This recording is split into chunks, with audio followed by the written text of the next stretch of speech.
Yeah, DB. Oh, just cleaning out the deadwood. Okay. Look, Mr. Connell, I just can't afford to be without work right now, not even for a day. I've got a mother and 2 kid sisters. More good luck telegrams. Well, you know how it is. I've just got to keep on working, see? Sorry, sister. I was sent down here to clean house. I told you I can't use your column anymore. It's lavender and no lace. Send those other people in. I'll tell you what I'll do. I get $30 a week. I'll take 25, 20 if necessary. I'll do anything you say. It isn't the money. We're after circulation. What we need is fireworks. People are going to hit with sledgehammers. Start arguments. Oh, I can do that. I know this town inside out. Oh, give me a chance, All please. right, come in. Cashier's got your check. Who are these people? Gibbs, Frawley, Cunningham, Giles. Hey, you sister. Don't forget to get out your last column before you pick up your check.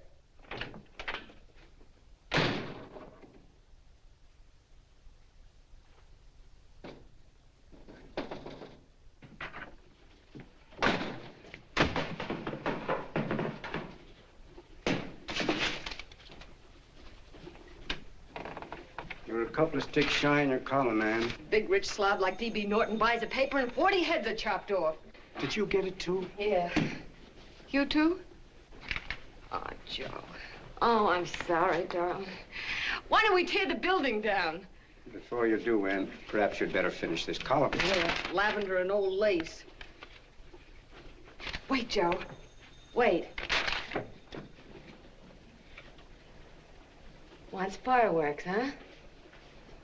Okay.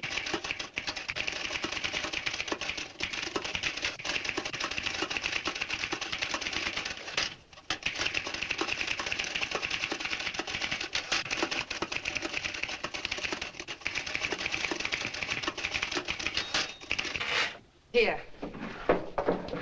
Below is a letter which reached my desk this morning. It's a commentary on what we laughingly call a civilized world. Dear Miss Mitchell, 4 years ago, I was fired out of my job. Since then, I haven't been able to get another one. At first, I was sore at the state administration because it's on account of the slimy politics here we have all this unemployment. But in looking around, it seems the whole world's going to pot. So in protest, I'm going to commit suicide by jumping off the City Hall roof. Signed, a disgusted American citizen, John Doe.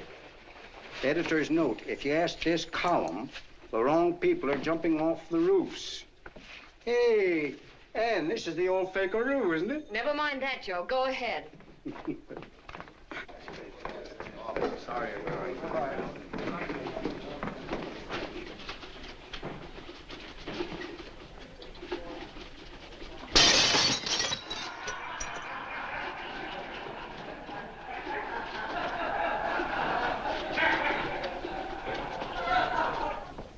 And it's because of the slimy politics that we have all this unemployment here. There it is. That's D.B. Norton's opening attack on the governor. Why, Jim, it's just a letter sent into a column. No, I can smell it. That's Norton. Good morning, gentlemen. Good morning, Governor. Morning, Governor. You're rather early. Governor, did you happen to see this in a new bulletin? Yes. I had it served with my breakfast this morning. Jim thinks it's D.B. Norton at work. Of course it is. Oh, come, Jim. That little item, D.B. Norton does things in a much bigger way. This is his opening attack on you, Governor. Take my word for it. What did he buy a paper for? Why did he engage a high-pressure editor like Connell for? He's in the oil business. I tell you, Governor, he's after your scalp. All right, Jim, all right. Don't burst a blood vessel. I'll look into it. Will you get me Spencer of the Daily Chronicle, please? Yes, I saw it, Governor. If you ask me, that's a phony letter. Why, that gag has got whiskers on it. Okay, I'll get the mayor and maybe the Chamber of Commerce to go after them. Get Mayor Lovett on the phone. Sorry, the mayor's busy on the other phone. Yes, I know, Mrs. Brewster. It's a terrible reflection on our city. I've had a dozen calls already. Spencer of the Chronicle. Hold him. Just a minute. Yes, Mrs. Brewster. I'm listening. I insist that this John Doe man be found and given a job at once. Now, if something isn't done about it, I'll call out the whole auxiliary. Yes, and the junior auxiliary, too. We'll hold a meeting and see that it is. Yes, Spencer? Who? The governor? Well, what about me? It's my building he's jumping off of, and I'm up for re-election, too. What are you doing? Get Connell at the bulletin. Why, he's liable to go right past my window. Get me Connell. What was that? What? Out the window. Something just flew by. I didn't see anything. Well, don't stand there, you idiot. Go and look. Open the window. Oh, why did he have to pick on my building? Is there a crowd in the street? No, sir. Then maybe he's caught on a ledge. Look again. We'll not tolerate I think it must have been a seagull. A seagull? What's a seagull doing around the city hall?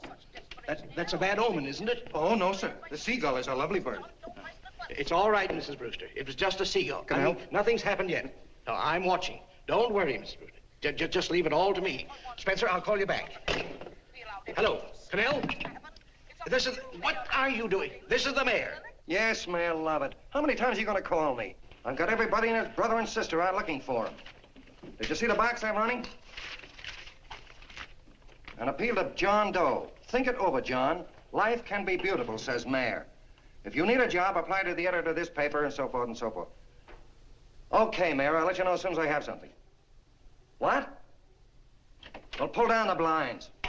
Went up to Miss Mitchell's house, boss. Boy, she's in a bad way. Where is she? Hey, do you know something? She supports a mother and 2 kids. What do you know about that? Did you find her? No. Her mother's awful worried about her. When she left the house, she said she was going on a roaring drunk. The girl, I mean. Go out and find her. Sure. Hey, but the biggest thing I didn't tell you, her old man's Doc Mitchell. You know the doctor Yeah. saved my mother's life and wouldn't take any money for it? You remember that. Okay, boss, I'll go and look for her. Holy smokes, Commissioner, you've had 24 hours. Okay, Hawkshaw, grab a pencil. Here it is again. About 5'5", brown eyes, light chestnut hair, and as fine a pair of legs as ever walked into this office. Did you want to see me? No. I've had the whole Army and Navy out searching for you because that's a game we play here every day. I remember distinctly being fired. That's right. But you have a piece of property that still belongs to this newspaper, and I'd like to have it. What's that? The letter. What letter? The letter from John Doe. Oh, The whole town's in an uproar. We've got to find him, and the letter's the only clue. there is no letter. We'll get a handwriting expert to... What? There is no letter. Say that again. There's no letter. I made it up. You made it up. Mm-hmm. You said you wanted fireworks. Don't you know there are 9 jobs waiting for this guy? 22 families want to board him free. 5 women want to marry him, and the mayor's practically ready to adopt him, and you... Just call the morgue, boss. He said there's a girl there. Shut up. Ann! Say, why didn't you... Beanie. Only one thing to do, Hank. Drop the whole business quickly. How? Run a story. Say John Doe was in here and is sorry he wrote the letter and... That's right. They've got it, sure. He came in here, and I made him change his mind. Bulletin editor saves John Doe's life. Why, it's perfect. I'll have Ned write it up. Oh, Ned, I got a story I want you to... Wait a minute. Listen, you great, big, wonderful genius of a newspaper man. You came down here to shoot some life into this dying paper, didn't you? Well, the whole town's curious about John Doe, and boom, just like that, you're going to bury him. There's enough circulation in that man to start a shortage in the ink market. In what, man? John Doe. What John Doe? John Doe, the one I made up. Look, genius, now look. Suppose there was a John Doe and he walked into this office. What would you do? Find him a job and forget about the whole business, I suppose, huh? Not me. I'd make a deal with him. A deal? Sure, when you get hold of a stunt that sells papers, you don't drop it like a hot potato. Well, this is good for at least a couple of months. You know what I'd do? Between now and, let's say, Christmas when he's gonna jump, I'd run a daily on. Starting with his boyhood, his schooling, his first job. A wide-eyed youngster facing a chaotic world. The problem of the average man, of all the John Does in the world. Now, then comes the drama. He meets discouragement. He finds the world his feet of clay. His ideals crumble. So what does he do? He decides to commit suicide and protest against the state of civilization. He thinks of the river, but no. No, he has a better idea. The city hall. Why? Because he wants to attract attention. He wants to get a few things off his chest, and that's the only way he can get himself heard. So? So he writes me a letter, and I dig him up. He pours out his soul to me. And from now on, we quote, I protest by John Doe. He protests against all the evils in the world. The greed, the lust, the hate, the fear. All of man's inhumanity to man. Arguments will start. Should he commit suicide or should he not? People will write in pleading with him. But no, sir. John Doe will remain adamant. On Christmas Eve, hot or cold, he goes. See? Very pretty. Very pretty indeed, Miss Mitchell. But would you mind telling me who goes on Christmas Eve? John Doe. What John Doe? The one we hire for the job, you lunkhead. Wait a minute. Let me get this through this lame brain of mine. Are you suggesting we go out and hire someone to say he's going to commit suicide on Christmas Eve? Is that it? Well, you're catching on. Who, for instance? Anybody. Beanie'll do. Why, sure. Who, me? Jump off a... Oh, no, any time at Christmas. I'm superstitious.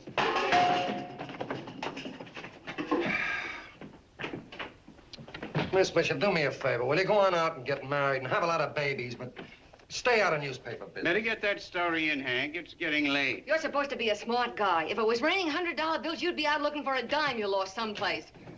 Holy smokes, wasting my time listening to this mad woman. Look, Chief, look at the Chronicle. It's running on John Doe. They say it's a fake.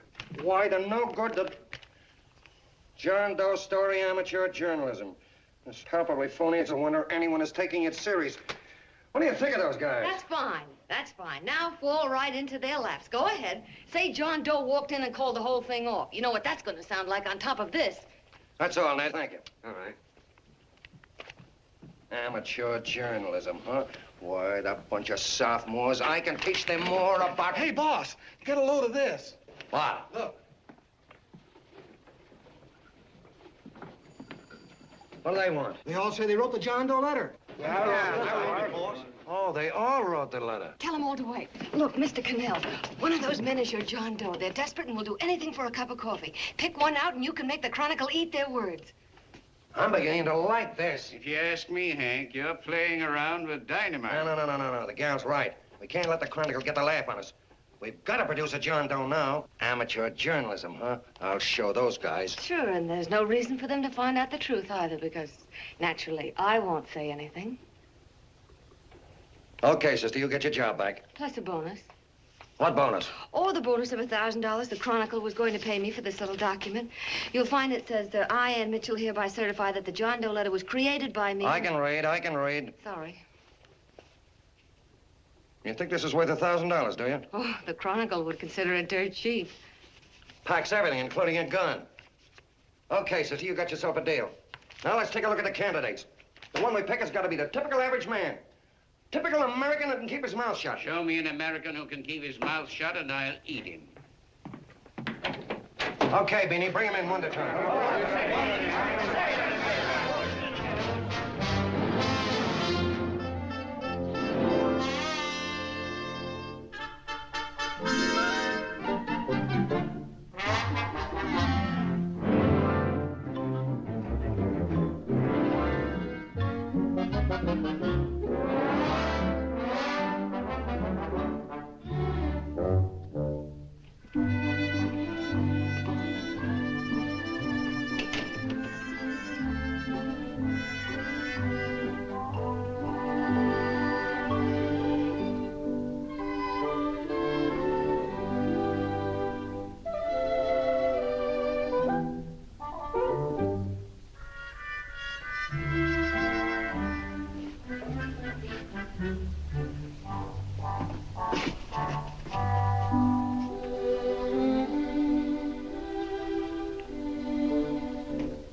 Did you write that letter to Miss Mitchell?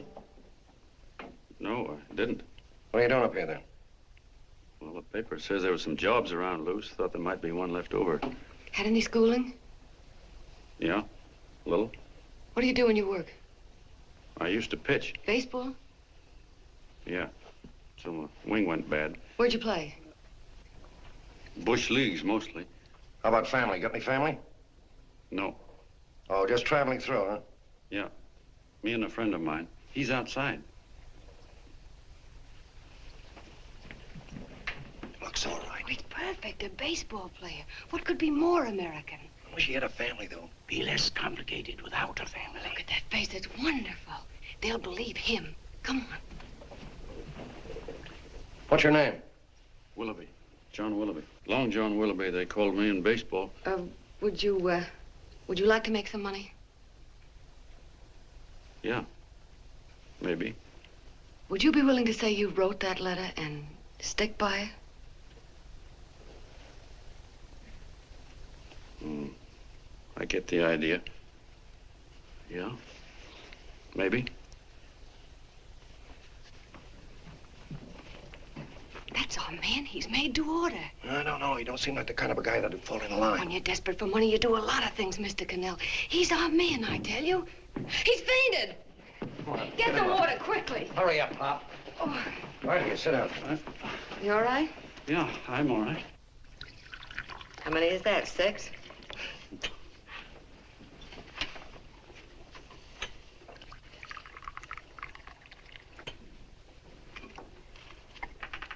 Pretty hungry, weren't you? All this John Doe business is batty, if you ask me. Well, nobody asked you. Trying to improve the world by jumping off buildings. You couldn't improve the world if the buildings jumped on you. Don't mind the colonel. He hates people. He likes you well enough to stick around. Well, that's because we both play doohickeys. I met him in a boxcar a couple of years ago. I was fooling around with my harmonica, and he comes over and joins in. I haven't been able to shake him since.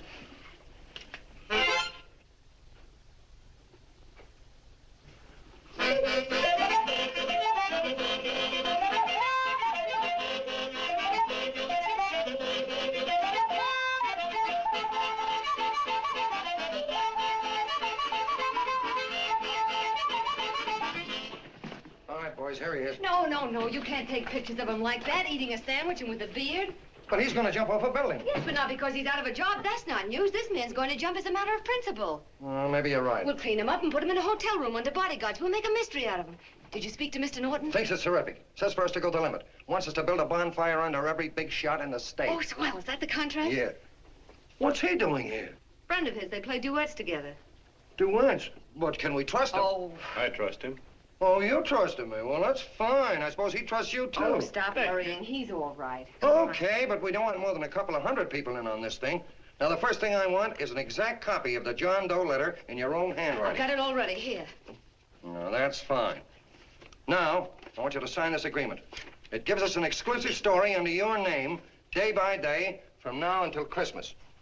On December 26th, you get one railroad ticket out of town. And the bulletin agrees to pay to have your arm fixed. That's what you want, isn't it? Yeah, but it's got to be by Bonesetter Brown. Okay, Bonesetter Brown goes. Here, sign it. Meanwhile, here's $50 spending money. That's fine. Beanie? Yes, boss. Take charge of him. Get him a suite at the Imperial and hire some bodyguards. Yeah, and some new clothes, Beanie. You think we better have him deloused? Yeah. Both of them? Yes, both of them, but don't let them out of your sight. Hey, Beanie, gray suit, huh? Yeah. Okay, fellas.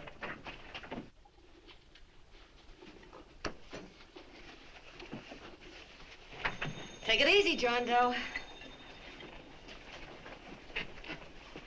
And you start pounding that typewriter. Oh, boy, this is terrific. No responsibilities on our part, just statements from John Doe, and we can blast our heads off. Before you pop too many buttons, don't forget to make out that check for $1,000. Okay, fellas, now let me see. You sit outside the door. Nobody comes in, see? You two fellas sit in here. Hey, pretty nifty, huh?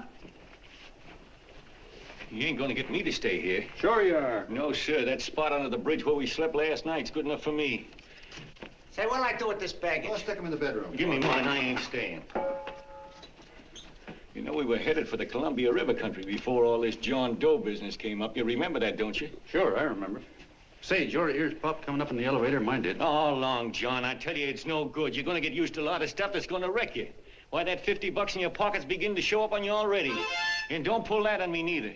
Stop worrying, Colonel. I'm going to get my arm fixed out of this. Hey, here's some cigars the boss sent us. Have one. Hey, Help cigars. yourself. No.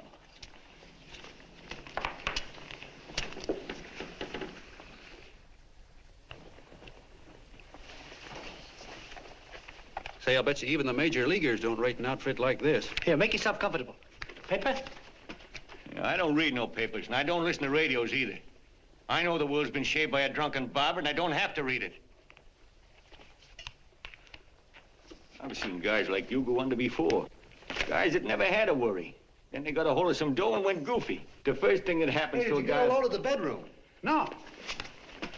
The first thing that happens to a guy like that, he starts wanting to go into restaurants and sit down at a table and eat salads and cupcakes and tea. Boy, what that kind of food does to your system.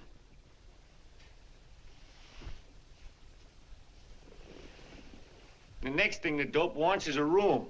Yes, sir, a room with steam heat and curtains and rugs. And before you know it, he's all softened up and he can't sleep unless he has a bed.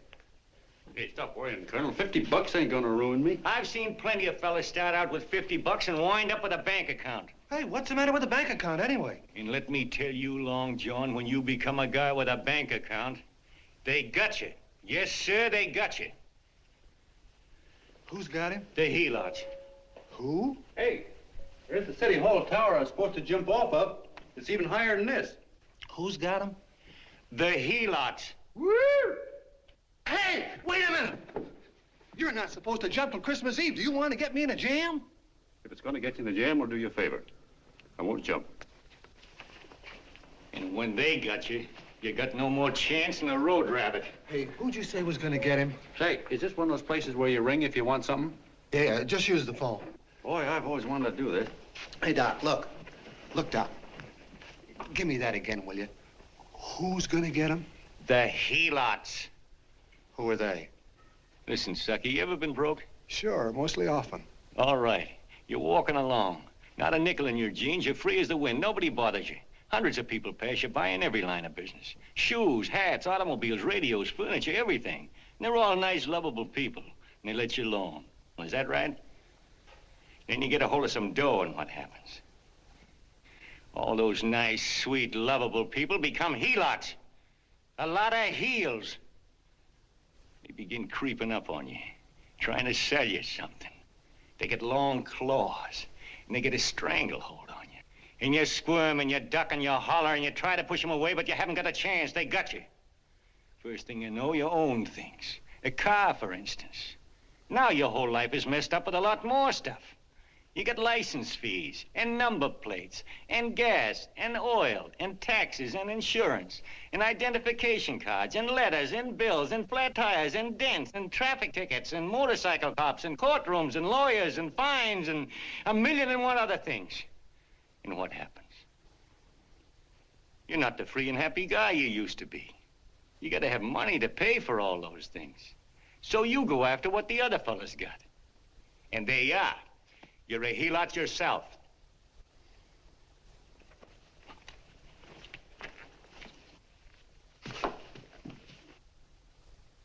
You win, Colonel. Here, take the 50. Go out and get rid of it. You bet I will, just as fast as I can. I'm gonna get some canned goods, a fishing rod, and the rest I'm gonna give away. Give away? Hey, get me a pitcher's glove. I gotta get some practice. Say, he's giving it away. I'm going to get me some of that. Hey, come back here, you helot.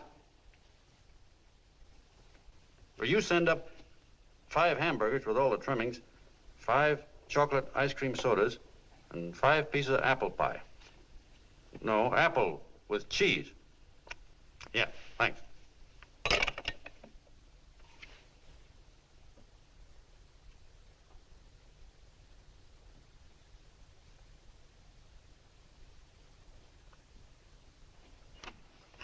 Hello there.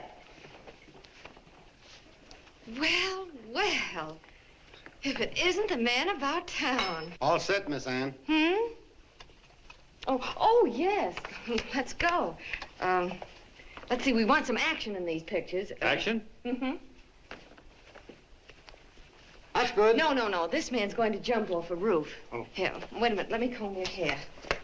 Sit down. Yeah, that's better.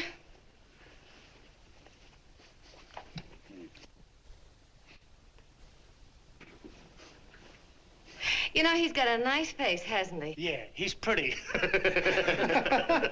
Here, sit down. Quiet, egghead.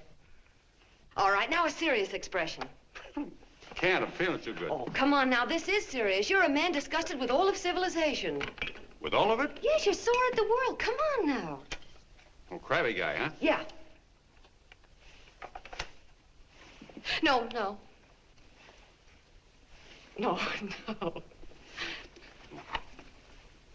No, look. You don't have to smell the world. Well, all those guys in the picture Never mind those guys. All right, stand up. Now, let's see what you look like when you protest. Against what? Against anything. Just protest. You got me. Oh, look, I'm the umpire, and you just cut the heart of the plate with your fast one, and I called it a ball. What would you do? Oh, you did, huh? Yeah. Why can't you call him right, you boneheaded... Grab it, Eddie, grab it!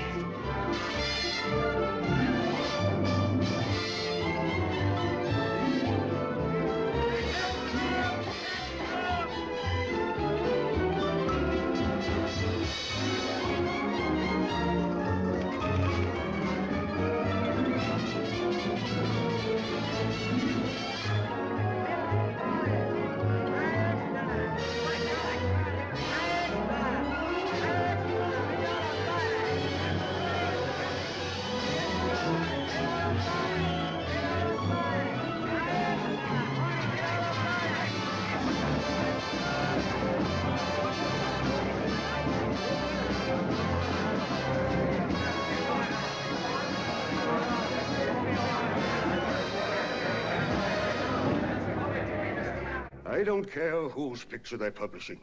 I still say that this John Doe person is a myth, and you can quote me on that. And I'm going to insist on his being produced for questioning. You know as well as I do that this whole thing is being engineered by a vicious man with a vicious purpose, Mr. D.B. Norton.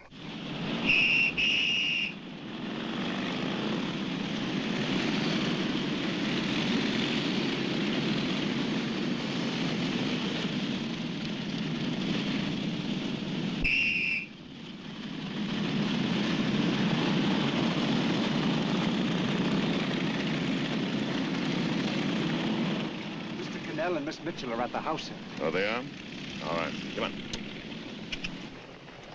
Personally, I think it's just plain stupidity to drop it. Now, you should see his fan mail, thousands.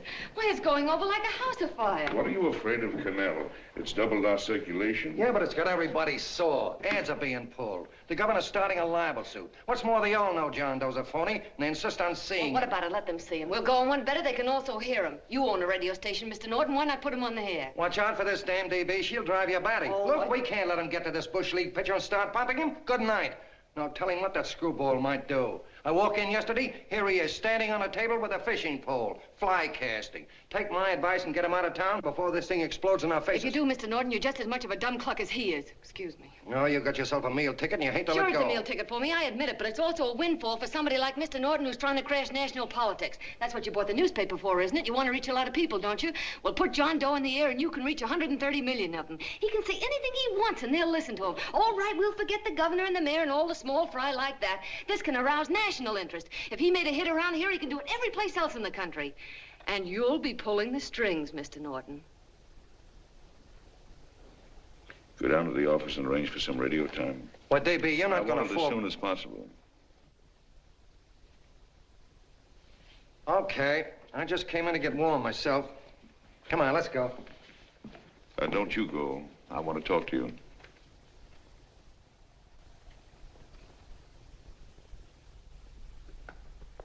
Sit down.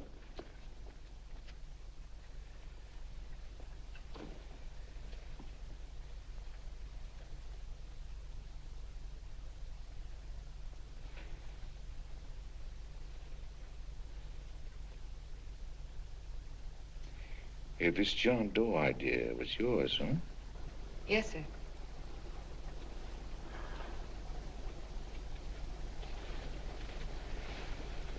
How much money do you get? $30. $30. Well, what are you after? I mean, what do you want? A journalistic career? Money. Money? Well, I'm glad to hear somebody admit it. Do you suppose you could write a radio speech that would put that fellow over? Oh, I'm sure I can. Do it, and I'll give you $100 a week. $100? That's only the beginning. You play your cards right, and you'll never have to worry about money again. Oh, I knew it. Hello. Hello. Whenever there's a pretty woman around. This is my nephew, Ted Sheldon, Miss Mitchell. How do you do? How do you do? All right, Casanova, I'll give you a break. See that Miss Mitchell gets a car to take her home. Always reading my mind, aren't you? Thank you very much for everything. And Miss Mitchell, I think from now on you'd better work directly with me. Yes, sir.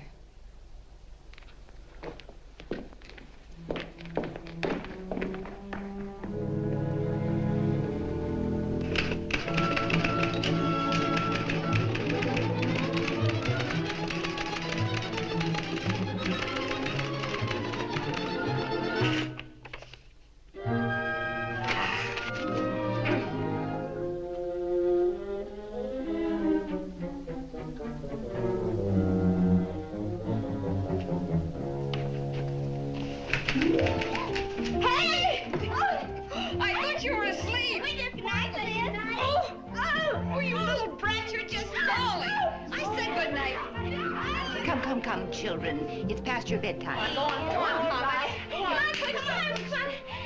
Come on.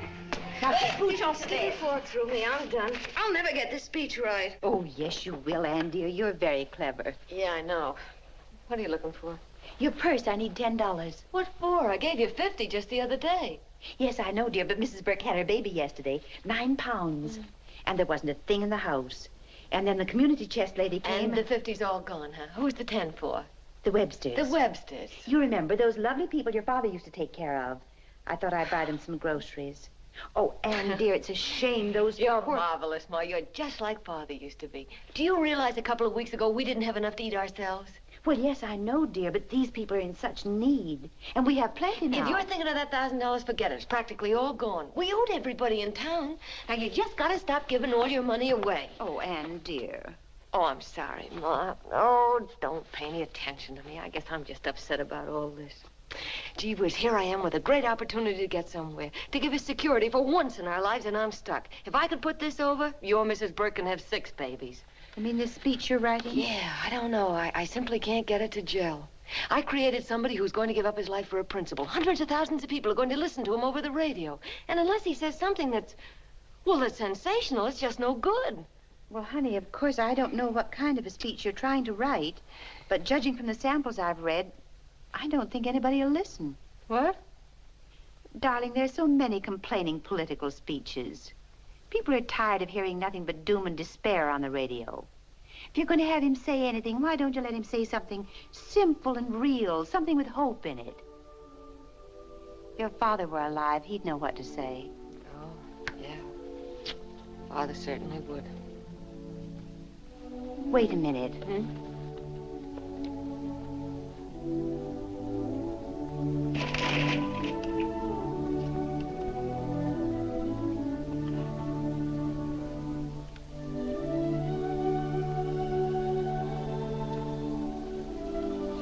That's your father's diary, Anne. Father's... I never knew he had a diary. There's enough in it for 100 speeches. Things people ought to hear nowadays. You'll be careful of it, won't you, dear? It's always helped to keep your father alive for me. You bet I will, Ma. Wait a minute. John Doe don't want to sign no autographs. Well, what does he do all day? What does he do all day? He's writing out his memories. Sorry, lady, you can't see Mr. Doe. He wants to be alone. No, he just sits around all day and commutes with himself.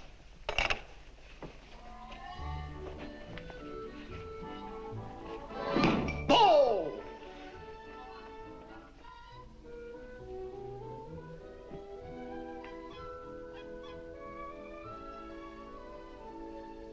I don't know how you're going to stand it around here till after Christmas. I'll bet you ain't heard a train whistle in 2 weeks.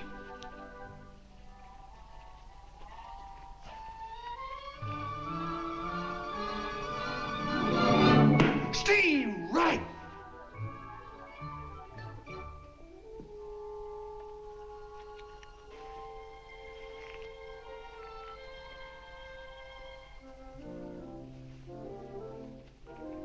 I know why you're hanging around.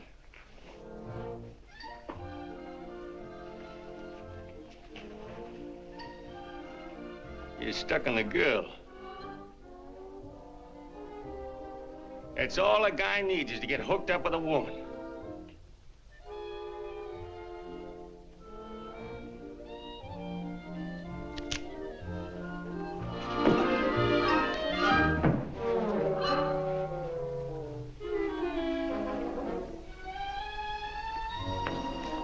What was that, a single? First baseman dropped the ball. Butterfingers. Tough luck, pal.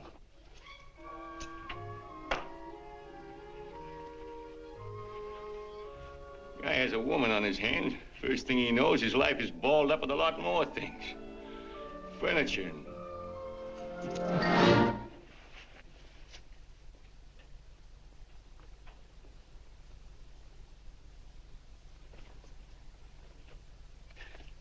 Did you get him? You're out. Swell. What's this, the end of the 8th? 9th.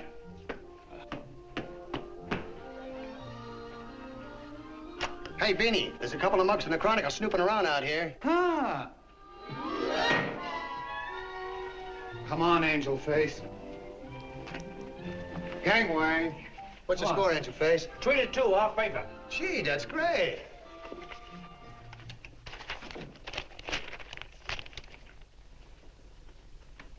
Hey, you got swell form there. Must have been a pretty good pitcher. Pretty good. Say, I was just about ready for the major leagues when I chipped a bone in my elbow. I got it pitching a 19-inning game. 19? Yeah. There was a major league scout there watching me, too. And he came down after a game of the contract. You know what? I couldn't lift my arm to sign it. I'll be okay, though, as soon as I get it fixed up. It's too bad. What do you mean, too bad? Huh? Oh, that you'll never be able to play again. What are you talking about? I just told you I was going to get Well, you know how they are in baseball if a guy's mixed up in a racket. Racket? What do you mean? Well, I was just thinking about this John Doe business.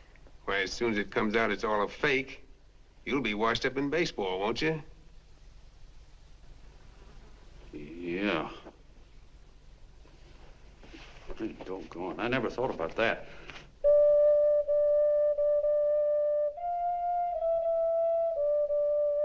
Gosh. And another thing, what about all the kids in the country? The kids that idolize ball players. What are they gonna think about you? Yeah. Hey, Colonel. Did you hear that? I gotta figure some way out of this thing. Elevators are still running. I know one way you can do it. How? Well, when you get up there on the radio, all you have to do is to say the whole thing's a frame-up. Make you a hero sure as you're born. Yeah, but how am I gonna get my arm fixed? Well, that's a cinch. I know somebody that'll give you $5,000 just to get up on the radio and tell the truth. $5,000? Yeah, $5,000, and he gets it right away. You don't have to wait till Christmas. Look out, Long John. They're closing in on you. Say, who's putting up this dough? Fellow runs the Chronicle. Here's the speech you make, and it's all written out for you. $5,000. Holy mackerel, I can see the helots coming, the whole army of them. It's on the level.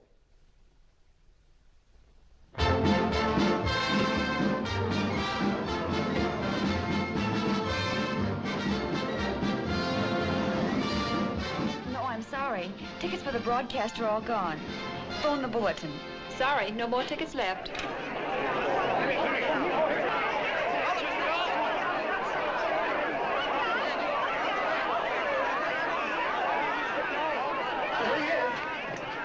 Hello, John. All set for the big night? Swell. Turn around. One moment. Now stand still. Huh? Mr. Doe. Hold it. Big smile, Mr. Doe. That's swell. Okay, Jeannie, that's All right, all. Take stand him here. out. Come on, let's Now, look, John, here's the speech. It's in caps and double spaced. You won't have any trouble reading it. Not nervous, are you? No. Of course not. He wouldn't be.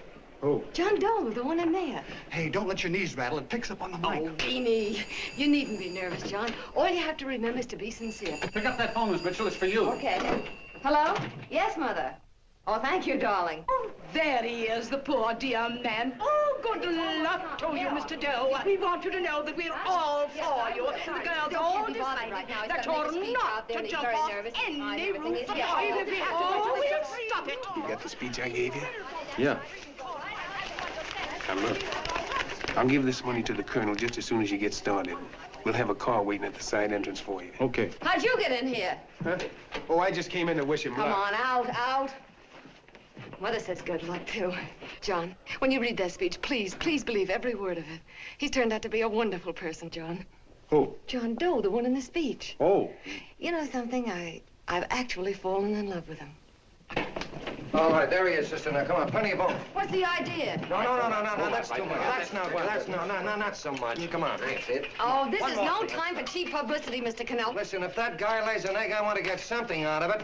I'm getting a Jane Doe ready. Oh, come on. Here, Will you, fellas? here, Give me a all right, chance. that's I enough. have to raise Just one more, will No, you, that's please? fine, honey. You go ahead. All right, I After need you've one been more. You're very honey. Go ahead. How you doing? Oh. All right, Benny, bring him in. Holy smoke, a half a helot. There you are, boss, just like you ordered. Symbols of little people. Okay, get him up. All right, young fella. This is ridiculous, Mr. Connell. Come on, give me a chance. The man's on the air, please. One shot. Oh, fellas, of course you can have all the pictures you want afterwards. No, come on, afterwards. You can have a... Come on, that's right. Afterwards, you can get all the pictures you want. Thank you very much. Come on, will you? Afterwards, that's right. Come on, Snooks, you better bail out. Okay, goodbye, Mr. Doe. Beanie. All right.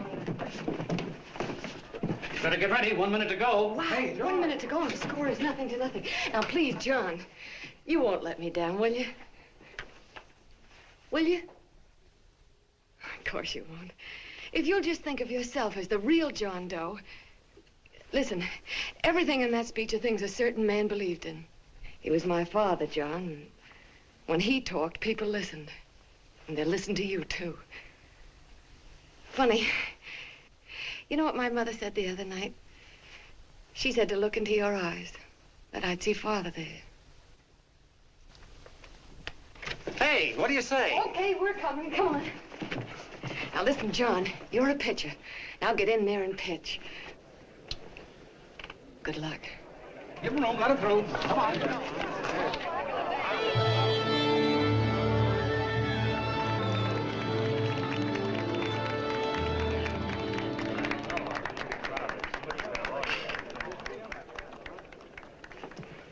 Hey, let's get out of here. There's the door right there. Hey, what are you doing here? That's what I'd like to know. Come on, out. Hey, he's a friend of mine. Never mind, let him alone. He's all right.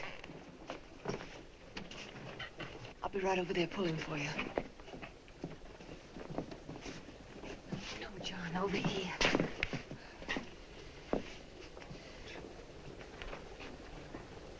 Stand by.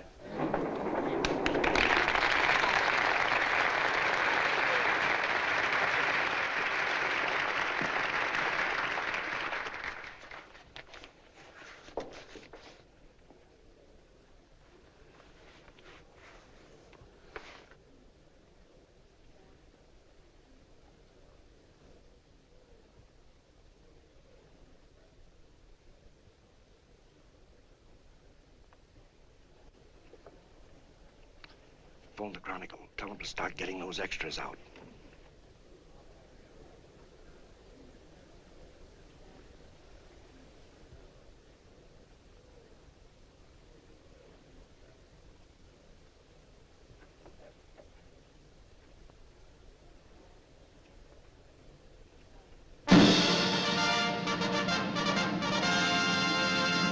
And good evening, ladies and gentlemen. This is Kenneth Fry speaking for the New Bulletin. Tonight we give you something entirely new and different. Standing beside me is the young man who has declared publicly that on Christmas Eve he intends to commit suicide, giving as his reason, quote, "I protest against the state of civilization," end quote. Ladies and gentlemen, the New Bulletin takes pleasure in presenting the man who is fast becoming the most talked of person in the whole country, John Doe.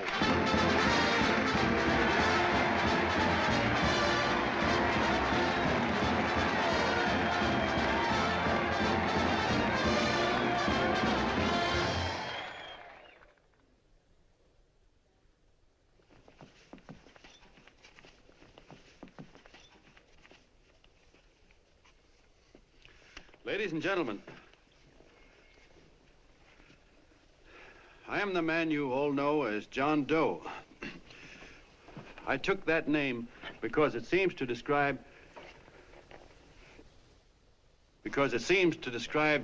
the average man.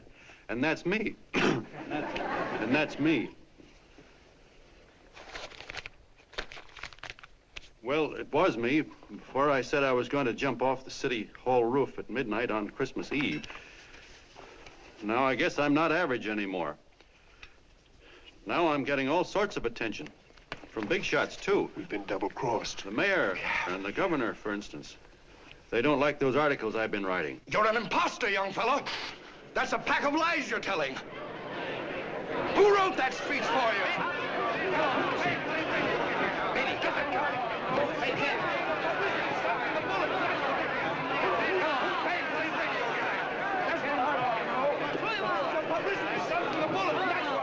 Spencer. Ladies and gentlemen, the disturbance you just heard was caused by someone in the audience who tried to heckle Mr. Doe. The speech will continue.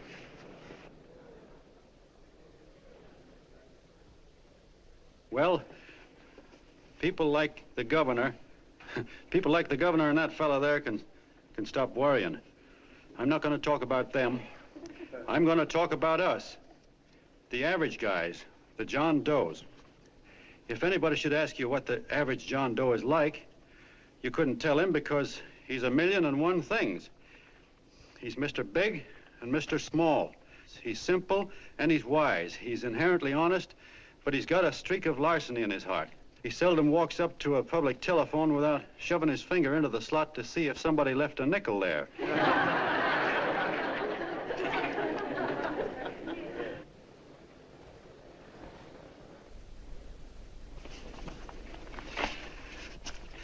He's the man the ads are written for. He's the feller everybody sells things to. He's Joe Dokes, the world's greatest stooge and the world's greatest strength.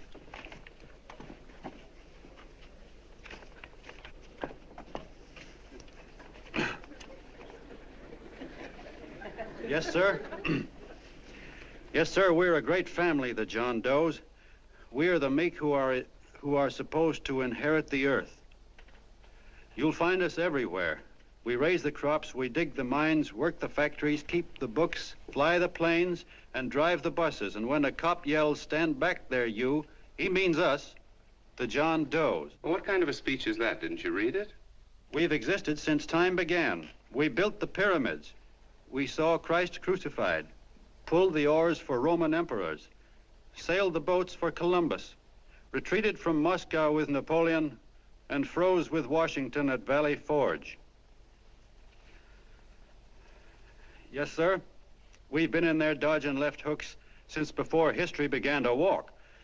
In our struggle for freedom, we've hit the canvas many a time, but we always bounce back because we're the people, and we're tough.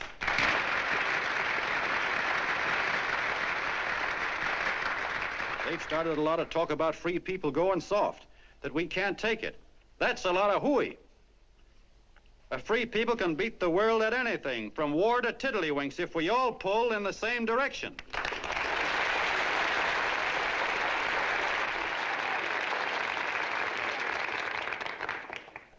I know a lot of you are saying, "What can I do? I'm just a little punk. I don't count." Well, you're dead wrong. The little punks have always counted, because in the long run, the character of a country is the sum total of the character of its little punks.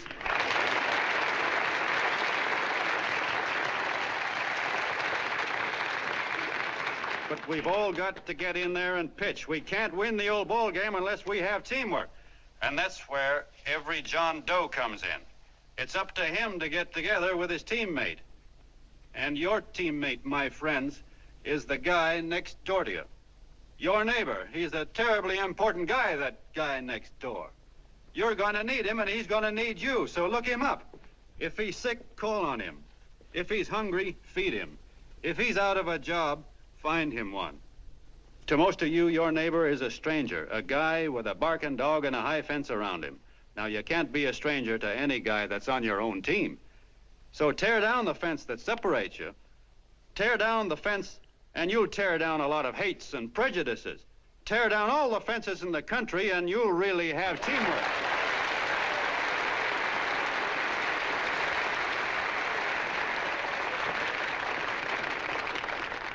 I know a lot of you are saying to yourselves, he's asking for a miracle to happen. He's expecting people to change all of a sudden. Well, you're wrong. It's no miracle. It's no miracle because I see it happen once every year, and so do you, at Christmas time. There's something swell about the spirit of Christmas, to see what it does to people, all kinds of people. Now, why can't that spirit, that same warm Christmas spirit, last the whole year round? Gosh, if it ever did, if each and every John Doe would make that spirit last 365 days out of the year, we'd develop such a strength, we'd create such a tidal wave of goodwill that no human force could stand against it. Yes, sir, my friends.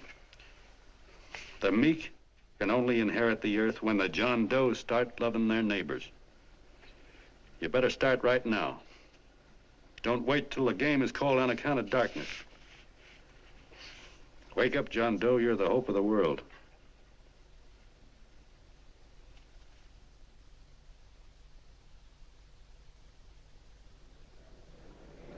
John, you were wonderful.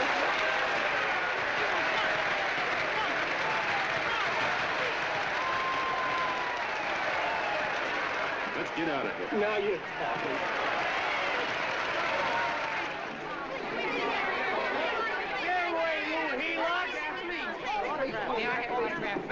Please, hey!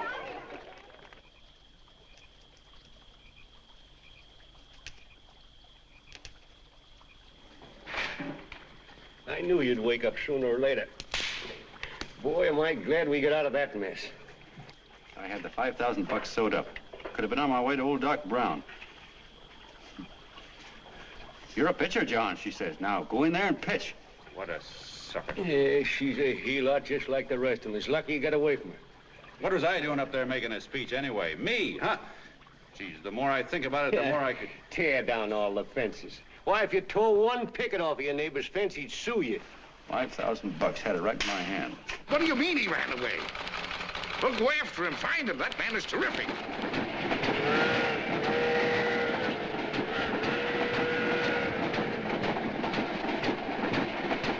Columbia River, here we come.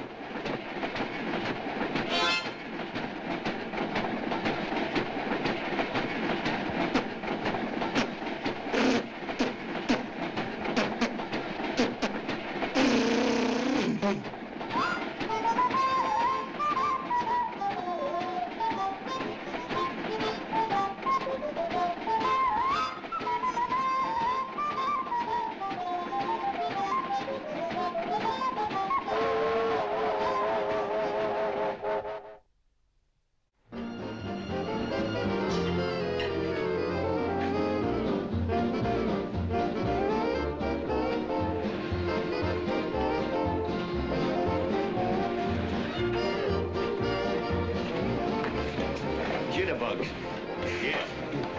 Say, how much money we got left? 4 bits. Better make it donuts, huh? Yeah.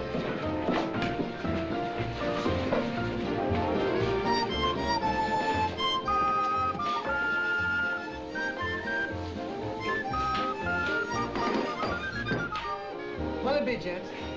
Have you got a couple of steaks about that big and about that thick? Yeah, with hash brown potatoes and tomatoes and apple pie and ice cream and coffee. And donuts, I know. Hey, Ma, Seekers, a pair. Fingers a pair, coming up. Glad he took the tea out of that.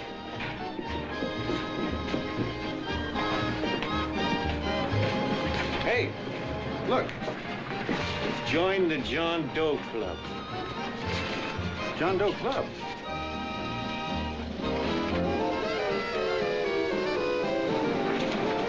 Uh-oh. You John Doe? Who? John Doe. Ah, you need glasses, buddy. Oh, but it's a spitting image of John Doe. Yeah, but his name is Willoughby. I'm John Willoughby. I'm a baseball player. Sure. Oh, no, I'd know that voice anyway. You can't kid me. You John Doe. Hey, Ma! Ma! That's John Doe. John Doe? Yeah, sitting right there, big as life. Who'd you say it was? John Doe, the big guy there. I know. Pictures in the paper. That's John Guy. John Doe. John Doe. Sitting right there, John Doe. Hey, operator. Dan's Beanery. Look, call everybody in town. John Doe was just in my place. Yeah, he ordered donuts.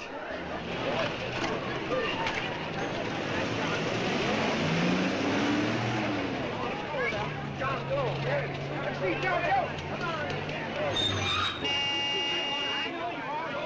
You're all neighbors to see John Doe. We're all neighbors. And my office is packed like a sardine box. What does John Doe look like, Mr. Mayor? Oh, he's one of those great big outdoor type men. No, you can't see him. You didn't vote for me the last time. Shame on you. What are you doing there? Get off my front porch anyhow. Mr. Norton come yet? Oh, well, I wonder where he's at. What's keeping him? He should have been here 15 minutes ago. Oh, there it comes now. Now, everybody on your dignity. Don't do anything to disgrace us. A little town, but we got to show off. Better let me talk to him. All right, but present it to him as a great cause for the common man. Ah, here they come. Now, give him room down there. Give him room, folks. Come on now. Come on, here they come. Here they come. Here's Mr. Norton. How do you do, Mr. Norton? I'm Mayor Hawkins. Here's Mr. Miles. Let me go, you darn fool. I'm the mayor. Mr. Norton. Mr. Norton. Mr. Norton. I'm Mayor Hawkins. Your office telephoned me to hold him. Well, that's fine. How is he? Oh, he's fine. He's right in my office there. You know, it's a great honor having John Doe here, and you too. Haven't had so much excitement since the old city hall burned down. People are so excited that nearly tore his clothes off. Oh, Matilda, darling, phone the newspapers, tell them Mr. Norton's here. Step right inside, Mr. Norton. My office. Very comfortable here, Mr. Norton. Just had it air conditioned. Gangway, please. Get room for Mr. Norton. Gangway. Gangway. Here he is, Mr. Norton. Well taken care of. The neighbors are serving him a light lunch. Hello, John. Well, Mr. Mayor, if you don't mind, we'd like to talk to him alone. Why, certainly, certainly. All right, everybody. Clear out. Everybody, quickly now. Come on. Come on. That's All right. Don't argue with me here. Wait till we get home. Don't you push me around like that. Even though I'm your wife, you can't push me around. Look, Mr. Norton, I think you got a lot of nerve having those people hold us here. There's nobody holding you here, Mr. Doe. It's only natural There's that people... nobody holding us here. Let's get going. Incidentally, my name isn't Doe, it's Willoughby. Look, John, something terribly important's happened. They're forming John Doe clubs. We know of 8 already, and they say that there's John Doe clubs? What for? To carry out the principles you talked about in your radio speech. I don't care what they're forming. I'm on my way, and I don't like the idea of being stopped either. Oh, but you don't know how big this thing is. You should see the thousands of telegrams we've received and what they're saying about you. Look, it started as a circulation stunt, didn't it? Well, you got your circulation. Now, why don't you let me alone? Oh, it started as a circulation stunt, but it isn't anymore. Mr. Norton wants to get back of it and sponsor John Doe clubs all over the country. He wants to send you on a lecture tour. Me? Uh-huh. Well, certainly, with your ability to influence people, it might grow into a glorious movement. Say, let's get something straight here. I don't want any part of this thing. If you got an idea I'm going around lecturing to people, why, you're crazy. Baseball's my racket, and I'm sticking to it. Come on, Colonel, let's get out of here. John, please, please. I just got rid of one crowd. Oh, but please, Mr. Mayor, tell him the John Doe Club wants to talk to him. Let them in, Mr. Mayor. Let them come in. Okay, folks, but remember your manners. No stampeding. Walk slow, like you do when you come to pay your taxes.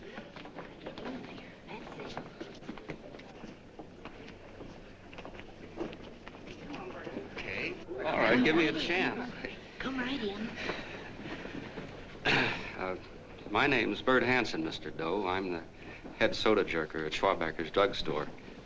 Well, sir, you see, me and my wife, we heard your broadcast, and we got quite a bang out of it, especially my wife. Kept me up half the night saying, that man's right, honey. The trouble with the world is nobody gives a hoot about his neighbor. That's why everybody in town's sore and cranky at each other. And I kept saying, well, that's fine, but how's a guy gonna go around loving the kind of neighbors we got? Old Sourpuss, for instance. You see, Sourpuss Smithers is a guy lives all alone next door to us. He's a cranky old man that runs a second-hand furniture store. We haven't spoken to him for years. I always figured he was an ornery old gent that hated the world because he was always slamming his garage door and playing the radio so loud he kept half the neighbors up. Well, anyway, the next morning I'm out watering the lawn and I look over and there's Sourpuss on the other side of the hedge straightening out a dent in his fender. And my wife yells to me out the window. She says, go on, speak to him, Bert.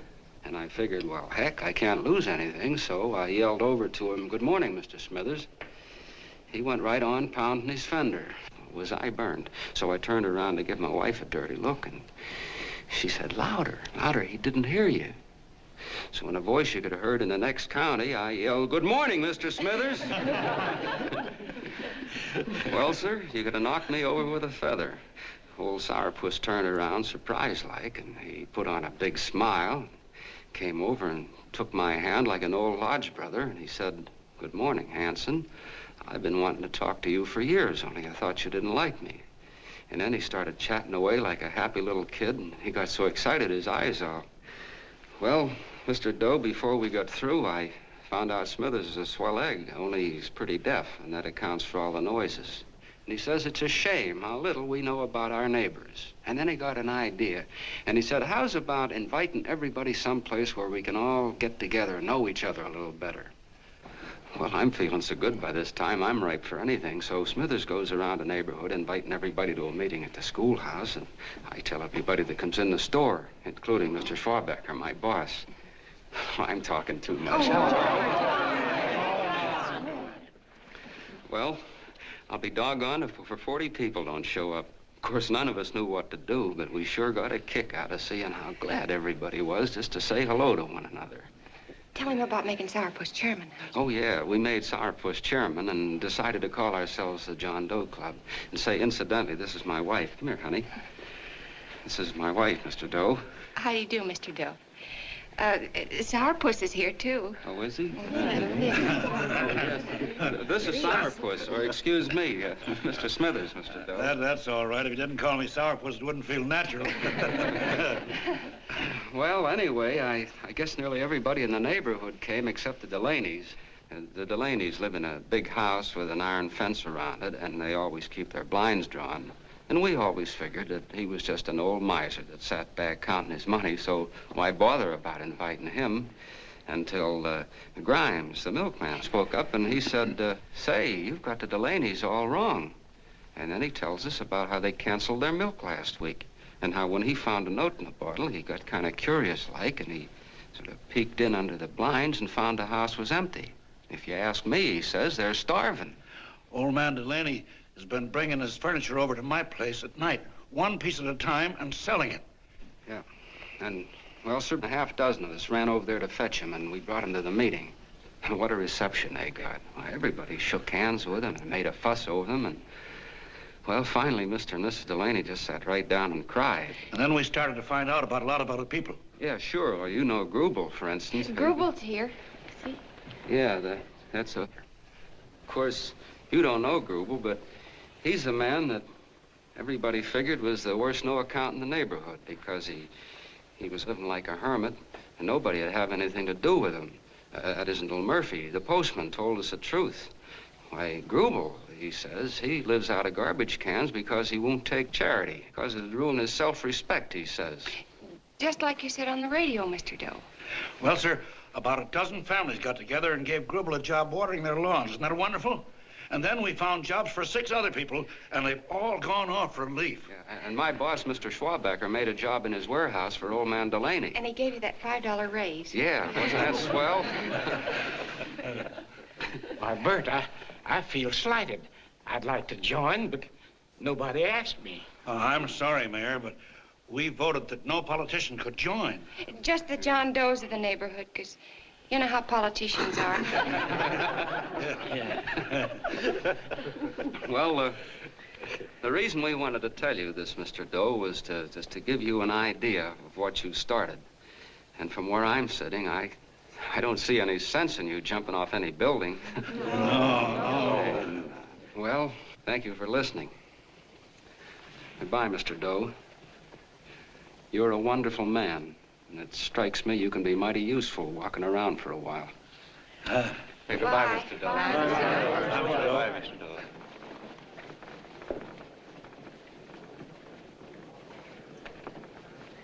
I'm Mrs. Delaney, Mr. Doe, and God bless you, my boy.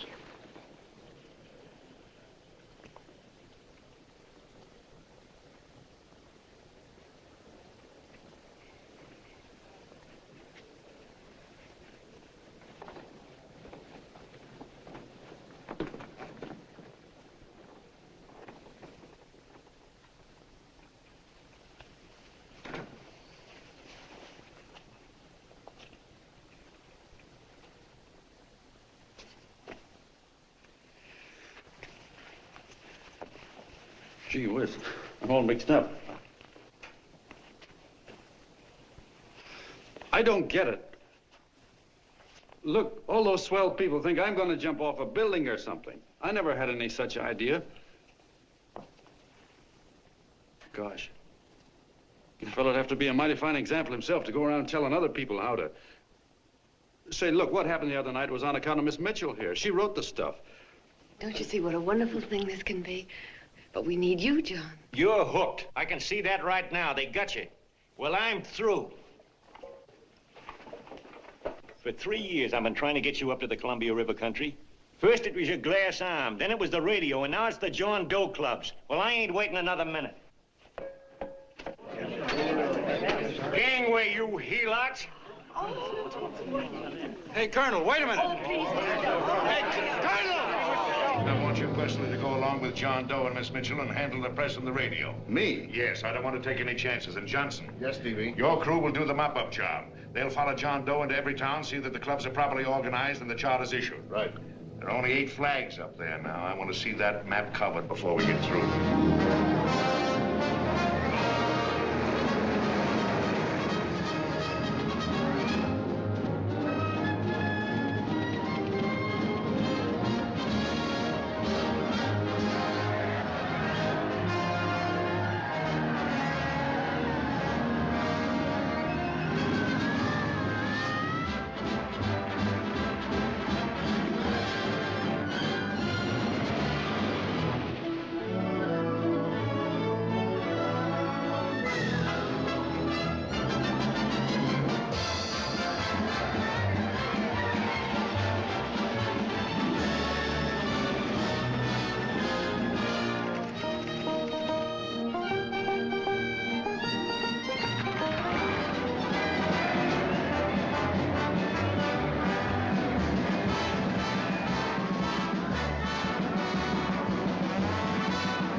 wildfire. If they made demands, I'd understand it. But the John Does ask for nothing. People are going off relief. If this keeps up, I'll be out of a job. As soon as it gets strong enough, we'll find out what John Doe wants. 30 every Thursday, 60 at 60. Who knows what? I'm sorry, boss. They just won't let anybody talk politics to them. It's crazy. We've got to get to them. They represent millions of voters.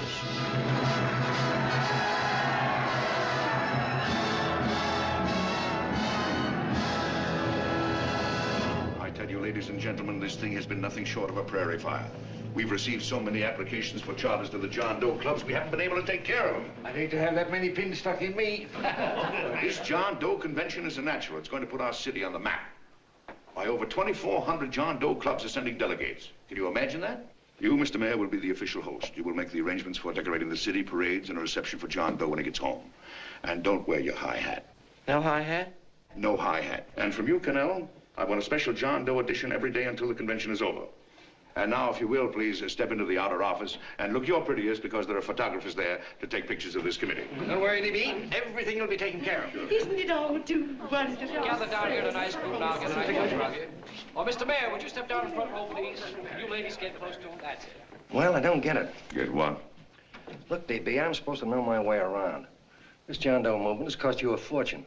Now, this convention is going to cost plenty. Well? Well, I'm stuck with 2 and 2, and I'm a sucker if I can make 4 out of it. Where do you come in? You'll have the satisfaction of knowing that my money has been spent for a worthy cause. I see. I better stick to running the paper, huh? I think maybe you better had. And Connell, I'd like to have the John Doe contract, all the receipts for the money we advanced him with the letter Miss Mitchell wrote, for which I gave her $1,000. Yes, sure. Well, we leave for the airport. Half an hour. Is that Johnny boy's room? Better hustle him up. He'll be ready on time. He's packing. Ah, good. Did you see his picture on the cover of Time? Yeah. I gotta give you credit, Annie girl. I've handled a good many big promotions in my time. Everything from a World's Fair to a channel swimmer. But this one has certainly got me spinning. And now a John Doe convention. Wow. Say, if you could only get him to jump off the City Hall roof on Christmas Eve, I'd guarantee you 500,000 people there. Charlie. Hmm? What do you make of him? Oh, Johnny boy? Well, I don't know what angle you want, but I'll give it to you quick. Number 1, he's got great yokel appeal, but he's a nice guy. Number 2, he's beginning to believe he really wrote that original suicide letter that you made up. Number 3, he thinks that you're Joan of Arc or something. Yeah, I know. Number 4, well, you know what number 4 is. He's nuts about you. Yeah, it's running out of his ears. You left out number 5. We're all heels, me especially. Holy smoke. Come in.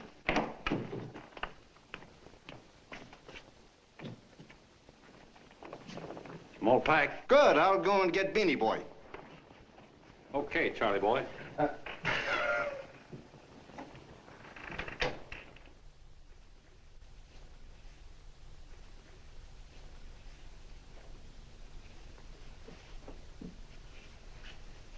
Can I help you pack? No, thank you.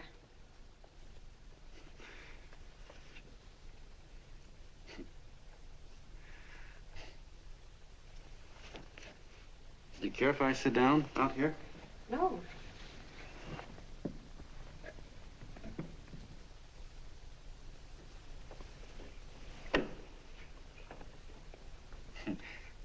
You know, I had a crazy dream last night. It was about you. About me? Yeah, sure was crazy. I dreamt I was your father.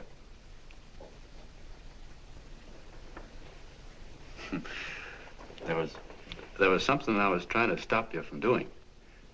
So I got up out of bed and I walked right through the wall here, right straight into your room. You know how dreams are. And there you were in bed. But you're a little girl, you know, about 10. And very pretty, too. So I shook you, and the moment you opened your eyes, you hopped out of bed and started running like the devil in your nightgown. You ran right out the window there, and you ran out over the tops of buildings and roofs and everything for miles. And I was chasing you. And all the time you were running, you kept growing bigger and bigger and bigger, and pretty soon you were as big as you are now, you know, grown up. And all the time I kept asking myself, what am I chasing her for? And I didn't know. Isn't that a hot one? Well, anyway, you ran into some place, and then I ran in after you, and when I got there you were getting married. And the nightgown had changed into a beautiful wedding gown. You sure look pretty, too. And then I knew what it was I was trying to stop you from doing. Dreams are sure crazy, aren't they? Well, would you like to know who it was you were marrying? Oh, a tall, handsome Ubangi, I suppose. No, not that bad. It was that fellow that sends you flowers every day. What's his name? Mr. Norton's nephew? Ted Sheldon. Yeah, that's the one. But here's the funniest part of it all. I was the fellow up there doing the marrying, you know, the justice of peace or something. You were? I thought you were chasing me. Well, yes, I was, but I was your father then, you see. But the real me, John Doe, or that is, Long John Willoughby, I was the fellow up there with the book. You know what I mean? I guess so. Then what happened? Well, I took you across my knee and I started spanking you. That is, I didn't do it. I mean, I did do it, but it wasn't me, you see. I was your father then.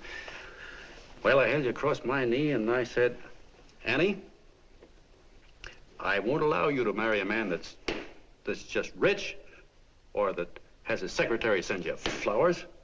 The man you marry has got to swim rivers for you. He's got to climb high mountains for you. He's got to slay dragons for you. He's got to perform wonderful deeds for you.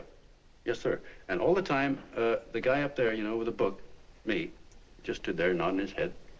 And he said, go to it, Pop. Whack her one from me, because that's just the way I feel about it, too. So he said, come on down here and whack her yourself. So I came down and I whacked you a good one, see? Then he whacked you, and I whacked you another one, and we both started whacking you like... Well, if you're through whacking her, come on, let's get going. Okay, fellas, right in here. You go out the side entrance with a bunch of autograph seekers out front. We'll be down with the bags in a minute. Come on, don't make a government project out of this. Hi, Benny.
All aboard, folks.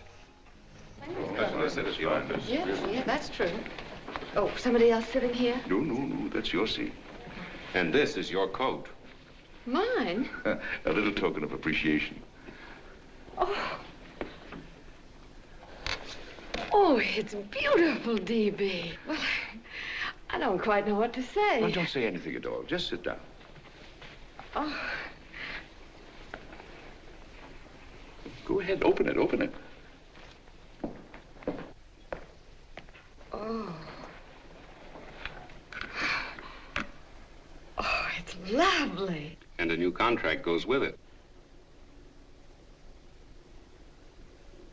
Well, come on, spring it. You've got something on your mind. It must be stupendous. You know, that's what I like about it. Right to the point, like that. All right, Practical Annie, here it is. Tomorrow night, before a crowd of 15,000 people and talking over a nationwide radio hookup, John Doe will announce the formation of a third party. A third party? Yes, the John Doe Party. Devoted entirely to the interests of all the John Does all over the country, which practically means 90% of the voters. He will also announce the third party's candidate for the presidency, a man whom he personally recommends, a great humanitarian, the best friend the John Does have. Mr. D.B. Norton. Yes.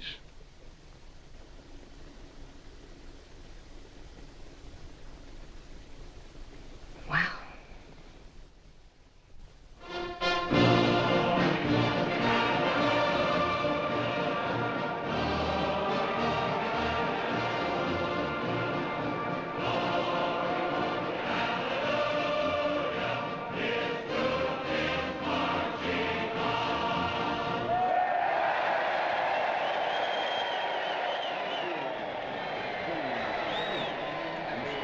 And although the opening of the convention is hours off, the delegates are already pouring into the ballpark by the droves, with lunch baskets, banners, and petitions asking John Doe not to jump off any roof. No matter how you look at it, it's still a phenomenal movement. These John Does, or the hoi polloi, as you've heard people call them, have been laughed at and ridiculed, but here they are, gay and happy, having traveled thousands of miles, their expenses paid by their neighbors, to come here to pay homage to their hero, John Doe. And in these days of wars and bombings, it's a hopeful sign that a simple idea like this can sweep the country. An idea based on friendliness, on giving and not taking, on helping your neighbor and asking nothing in return. And if a thing like this can happen, don't let any of your grumbling friends tell you that humanity is falling apart. This is John B. Hughes signing off now and returning you to our main studio until 9 o'clock, when the convention will officially open. Oh, John, come in. Say, I'm it's raining out a little. That's all right. It's good to see you. Sit down. Thanks.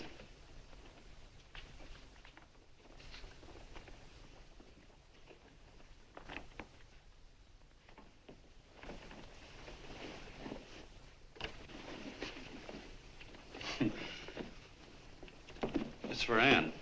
Oh, how nice. Thank you very much. Flowers. I'm terribly sorry she isn't here. She isn't? No, she just left. I'm surprised you didn't run into her. She went over to Mr. Norton's house. Oh. Did you want to see her about something important? Yeah, well, no, it'll wait. Say, he's a nice man, isn't he? Mr. Norton, I mean. He's done an awful lot for the...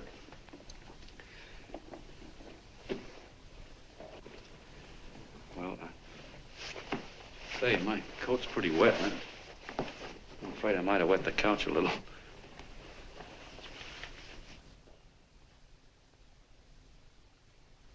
Well, I guess I'll see her at the convention later. Yes, of course. I'll see that she gets the flowers. Thanks. Good night, Mrs. Mitchell. Good night, John.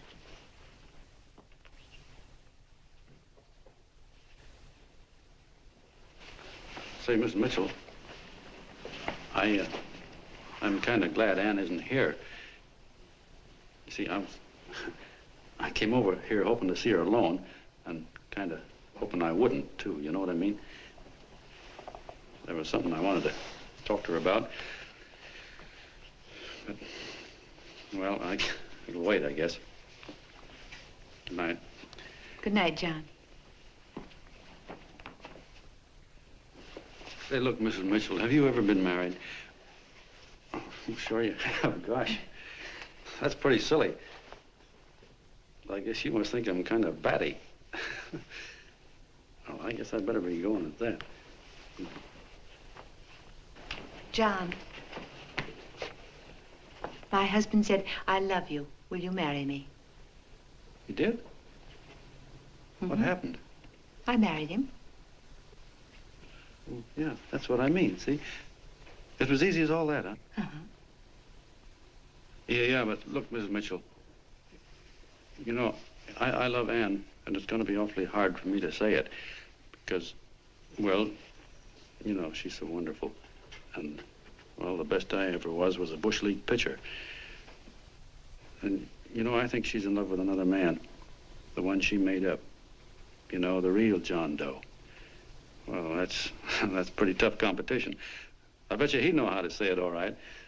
On me, I get up to it and around it and in back of it, but I never get right to it. You know what I mean? So the only chance I've got is, well, if somebody could kind of give her a warning, sort of prepare her for the shock. You mean you'd like me to do it? Hmm? Well, I was thinking that, yeah, you know, sort of break the ice. Of course I will, John. Gee, well, thank you, Mrs. Mitchell. Hey, you're okay.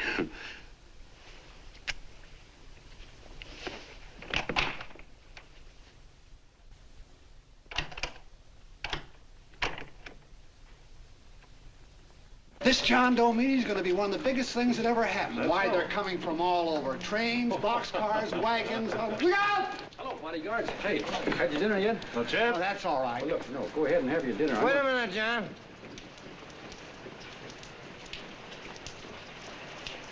Hello, Mr. Connell. How are you, John? John, I want to have a little talk with you. What's the matter? Are you falling? Come here. Hey, boss. Oh, quiet. Say, tell me something. Did you read the speech you're going to make tonight? No, I never read the speeches before I make them. I get more of a kick out of it that way. Uh-huh. It's just exactly what I thought. Beanie, go on down to the office. Tell Pop to give you the speech. There's a copy on my desk. Gee whiz, boss, you know Mr. Norton told me not to leave him, not even for a minute. Go on. We'll be at Jim's bar up the street. You're a nice guy, John. I like you. You're gentle. I always like gentle people. Me, I'm hard. Hard and tough. I got a use for hard people. Gotta be gentle to suit me. Like you, for instance.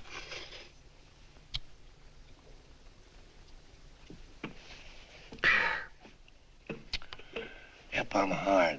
But you want to know something? I've got a weakness. Never guess that, would you? Well, I have. Want to know what it is? Star-Spangled Banner. Screw you, huh? Well, maybe it is, but play the Star-Spangled Banner. I'm a sucker for it. Always gets me right here. Know what I mean? Yeah, it gets me right back here. Oh, back there, huh? Well, every man to his own taste. You weren't old enough. You weren't old enough for the World War, were you, Jim? No, of course not. No, you must have been just kidding. I was just ripe and raring to go. You know what my old man did when I joined up? He joined up, too. Got to be a sergeant. And here's a kick for you. We were in the same outfit. Funny, huh? Hmm?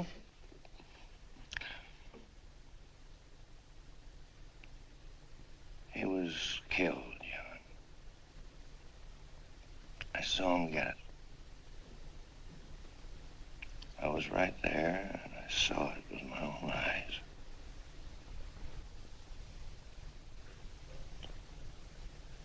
Me, I came out without a scratch. That is, excepting my ulcers.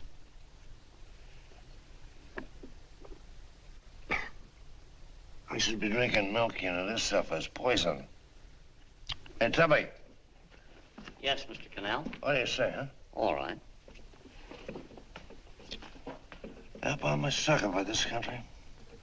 I'm a sucker for the Star-Spangled Banner, and I'm a sucker for this country.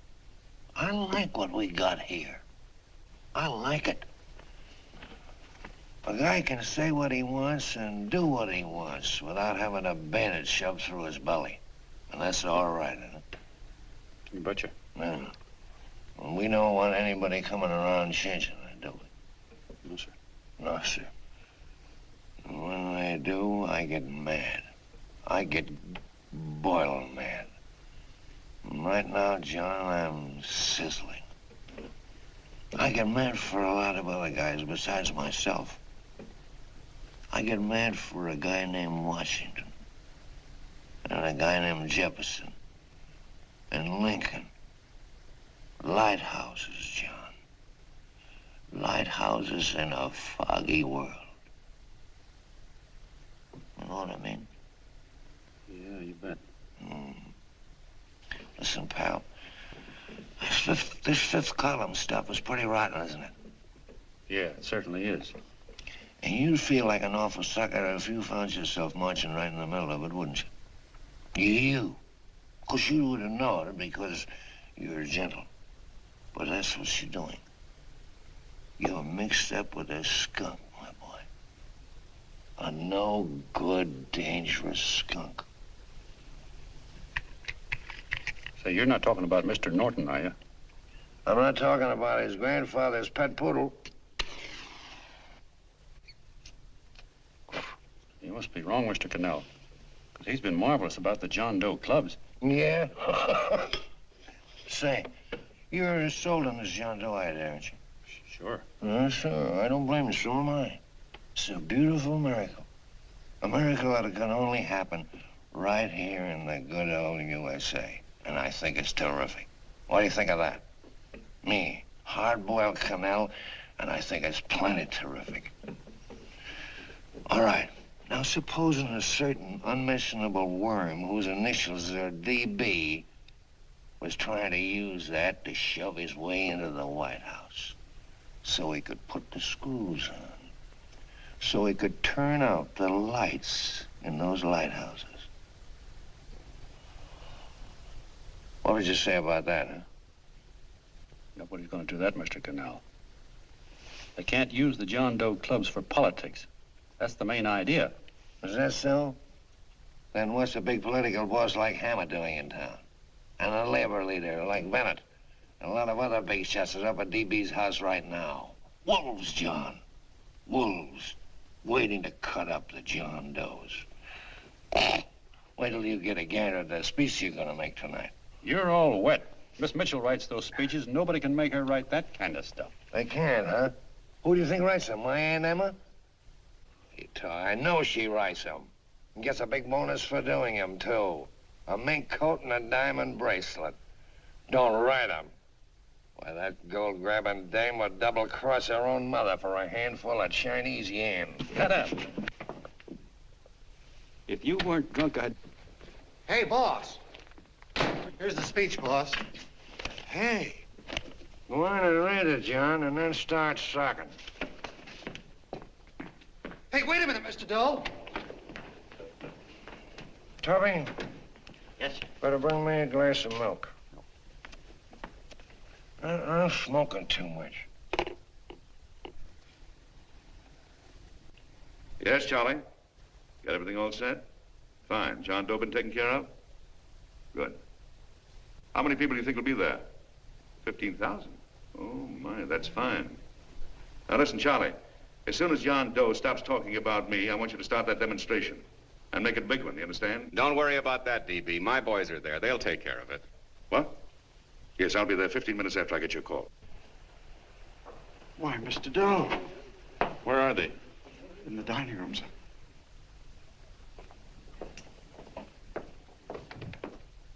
Now, gentlemen, I think we're about ready to throw that great big bombshell. Yeah, well, it's about time.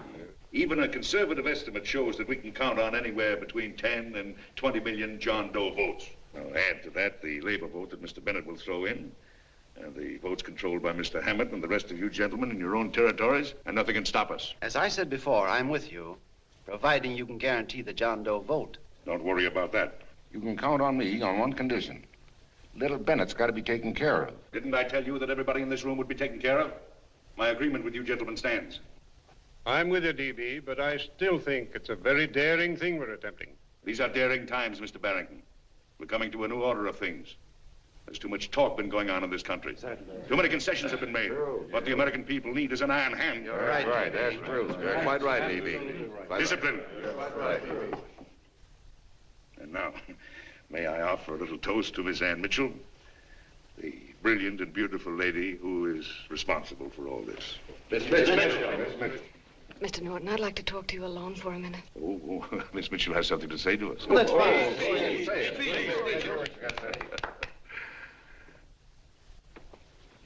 Hello.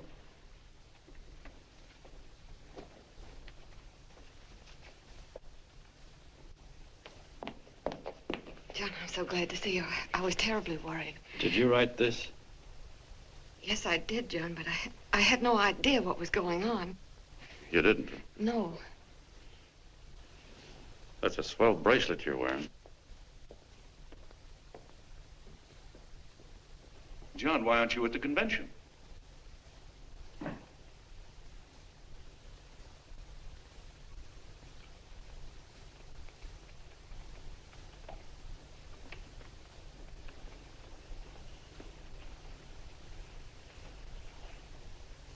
Is there anything wrong? No, nothing's wrong. Everything's fine. So there's going to be a new order of things, huh? Everybody's going to cut himself a nice fat slice of the John Does, eh? You forgot one detail, Mr. Big Shot. You forgot me, the prize stooge of the world.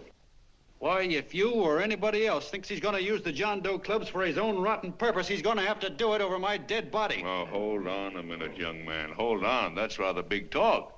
I started the John Doe clubs with my money, and I'll decide whether or not they're being properly used. No, you won't. You're through deciding anything. And what's more, I'm going down to that convention, and I'm going to tell those people exactly what you and all your fine feathered friends here are trying to cook up for them. And I'm going to say it in my own words this time. Stop it, baby. You ruined us, Stevie. Wait a minute, fella. My uncle wants to talk to you. Listen to me, my son. Before you lose your head completely, may I remind you that I picked you up out of the gutter and I can throw you right back there again? You've got a nerve accusing people of things. These gentlemen and I know what's best for the John Does of America, regardless of what tramps like you think. Get off that righteous horse of yours and come to your senses. You're the fake. We believe in what we're doing. You're the one that was paid the 30 pieces of silver. Have you forgotten that? Well, I haven't. You're a fake John Doe, and I can prove it. You're the big hero that's supposed to jump off tall buildings and things. Do you remember? What do you suppose your precious John Does will say when they find out that you never had any intention of doing it, that you were being paid to say so? You're lucky they don't run you out of the country. With the newspapers and the radio stations that these gentlemen control, we can kill the John Doe movement deader than a doornail. We'll do it, too, the moment you step out of line. Now, if you still want to go to that convention and shoot your trap off, you go ahead and do it.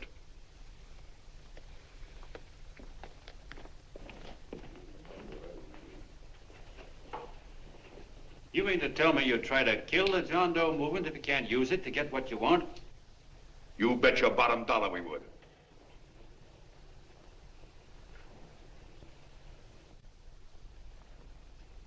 Well, that certainly is a new low.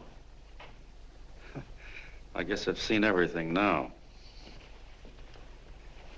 You sit there back of your big cigars and think of deliberately killing an idea that's made millions of people a little bit happier. An idea that's brought thousands of them here from all over the country, by bus and by freight and jalopies and on foot, so they could pass on to each other their own simple little experiences. Why, look, I'm just a mug and I know it, but I'm beginning to understand a lot of things. Why, your type's as old as history. If you can't lay your dirty fingers on a decent idea and twist it and squeeze it and stuff it into your own pocket, you slap it down. Like dogs, if you can't eat something, you bury it. Why, this is the one worthwhile thing that's come along. People are finally finding out that the guy next door isn't a bad egg. That's simple, isn't it? And yet a thing like that's got a chance of spreading till it touches every last doggone human being in the world, and you talk about killing it. Why, when this fire dies down, what's going to be left? More misery, more hunger, and more hate. And what's to prevent that from starting all over again? Nobody knows the answer to that one, and certainly not you with those slimy, bollixed-up theories you got. The John Doe idea may be the answer, though. It may be the one thing capable of saving this cockeyed world. Yet you sit back there on your fat hulks and tell me you'll kill it if you can't use it. Well, you go ahead and try. You couldn't do it in a million years with all your radio stations and all your power. Because it's bigger than whether I'm a fake. It's bigger than your ambitions, and it's bigger than all the bracelets and fur coats in the world. You bet it is, John. And that's exactly what I'm going down there to tell those people. Wait a minute, you ungrateful rat. My uncle's been too good. Getting away. Give me the bullet. John! I've always told you, DB, you're playing with dynamite. Which way? All right, now, girl, get away. Before he gets through tonight, he'll ruin us all. I'll stop him cold. Don't worry, I've been ready for this. John! Oh, John, please listen to me. Please, I can explain everything, John. I didn't know what they were going to do. Let me go with you, John. John, please. Go ahead, driver. The ballpark. Explain it to you, John. Please let me go with you. Please. John! Mr. Norton wants to see you. Listen to me, Mayor Lovett. You do as I say. I want them both arrested. You tell the police department to pick up Connell. I've got the girl here. I've got the bullet. I don't care what you charge him with. If you're worried, let him go in the morning, but keep him in jail overnight. Hello, Bulletin. Put wire on.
Begin with a short prayer.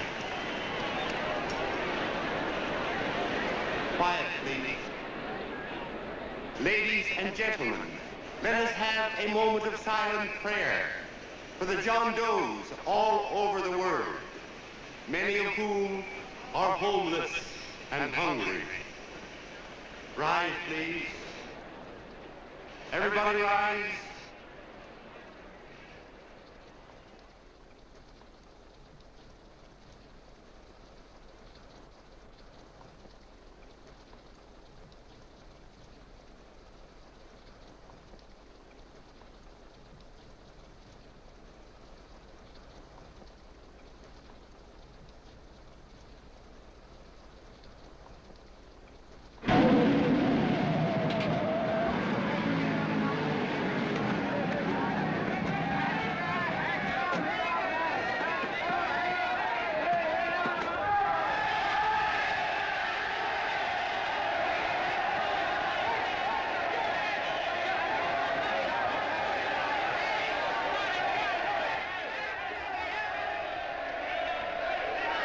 Newsboys. Hundreds of yelling newsboys are swarming into the park like locusts. They're yelling John Doe's a fake. Fake.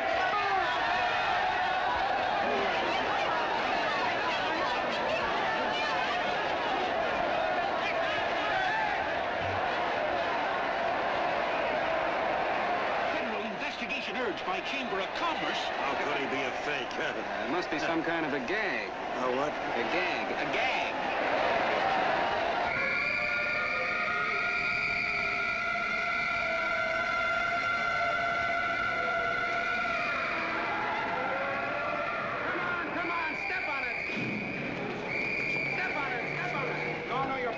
now, so let's get going. Wait for the paper. Hey, miss, will you autograph my balloon? Sure.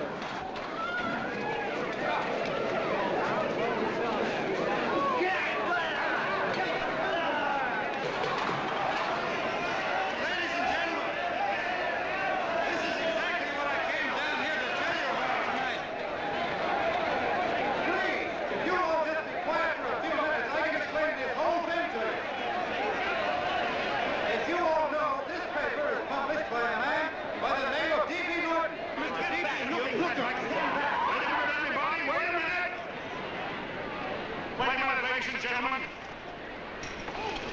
my name is D.B. Norton. You all know me. I accuse this man of being a faker. We've been taken for a lot of suckers, and I'm the biggest of the lot. I spent a fortune backing this man in what I believe to be a sincere and worthy cause, just as you all did. And now I find out it's nothing but a cheap racket cooked up by him and 2 of my employees for the sole purpose of collecting dues from John Does all over the country. That's a lie. It's not a lie. Nickels and dimes to stuff into their own pockets. You can read all about it in the newspapers there.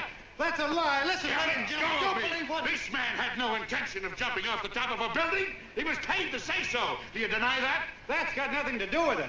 Were you paid for it or weren't you? Yes, I was paid, but there happened... And what about the suicide note? You didn't write that either. What difference Did you write it or didn't you? No, I didn't write it. Now, you bet your life you didn't. You look in your papers, ladies and gentlemen, and you'll find Miss Nixon's signed confession that she was the one who wrote it. Listen, folks, it's a fact that I didn't write the letter. There, you see, he admits it. You're a fake, John Doe. Now, for what you have done to all these good people, they ought to run you out of the country. And I hope they do it.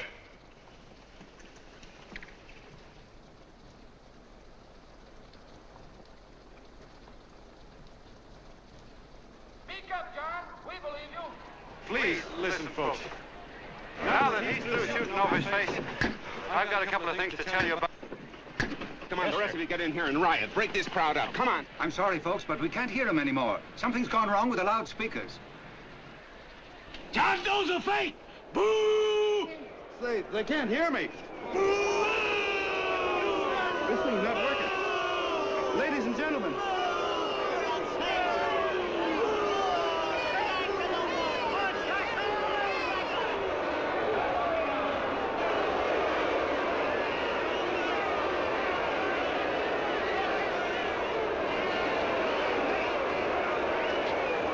This thing's bigger than whether I'm a fake. Look, Kirk, you believe me, don't you? Sure. I believe you. Walking my legs off, digging up 5,000 signatures for a phony. Well, there you are, Mr. Doe. 5,000 names asking you not to jump off any roof. It makes no difference, Bert. The idea's still good. We don't have to give up our club. Yeah, well, you can have it. They're starting to throw things. Somebody's going to get hurt. I'm afraid it'll be John Doe. Listen to that mob. I've got to go to him. All right, lady. Hey, let you out. Let me go. I want to go to him. Oh, please. Please let me go. They're crucifying him. I can help him. Sorry, sister. We got orders to hold. Orders from who? Can't you see it's a framer? And oh, Mother, they won't let me go. They won't let me go. Listen, folks. You gotta listen to me, everybody. Back to the jungle, you hobo! Trust another racket. Stick to your clubs. We've been fed baloney so long, we're getting used to it.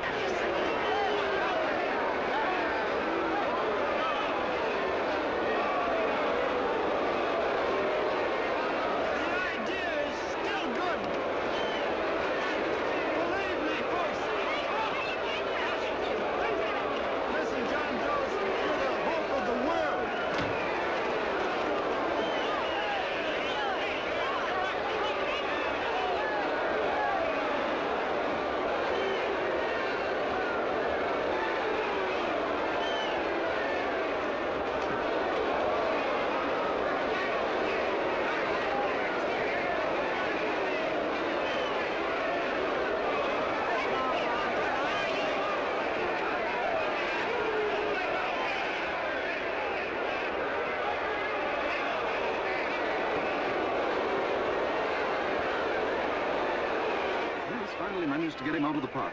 But if that boy isn't hurt, it'll be a miracle. Ladies and gentlemen, this certainly looks like the end of the John Doe movement. Well, boys, you can chalk up another one to the Pontius Pilates.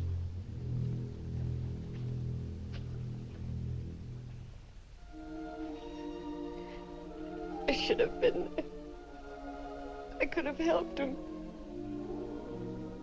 He was so all alone. A lot of us are going to be mighty ashamed of ourselves after tonight. We certainly didn't give that man much of a chance.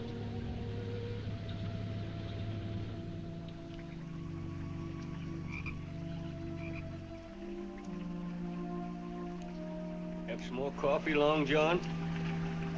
No thanks, Carl.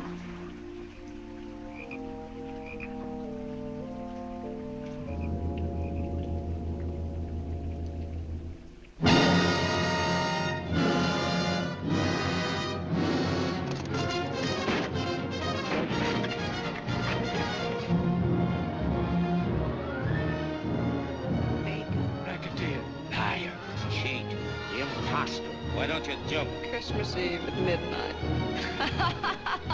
Bye, Mr. Doe. You're a wonderful man. And God bless you, my boy. Now get in there and catch.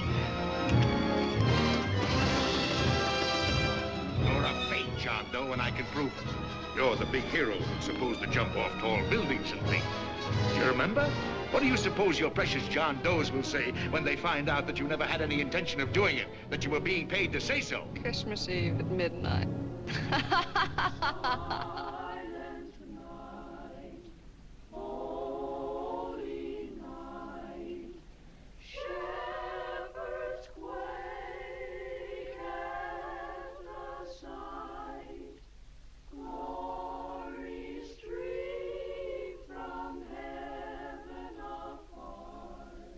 Merry Christmas, son. Merry Christmas.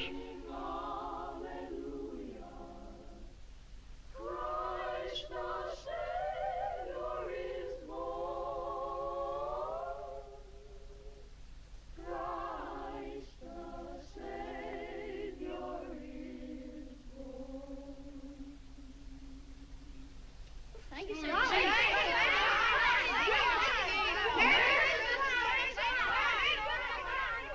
Who? John Doe. Is that screwball still around? Dame's been calling all day. Sure, I know. Yeah, at midnight, huh? Okay, lady. We'll have the place surrounded with nets. They're laughing at me.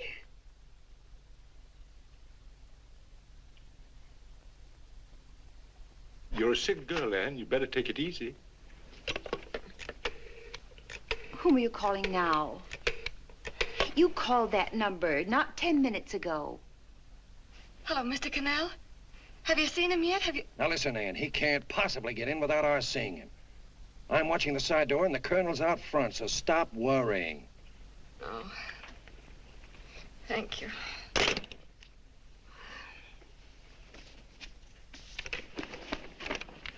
What, Ann? Anne, don't be foolish.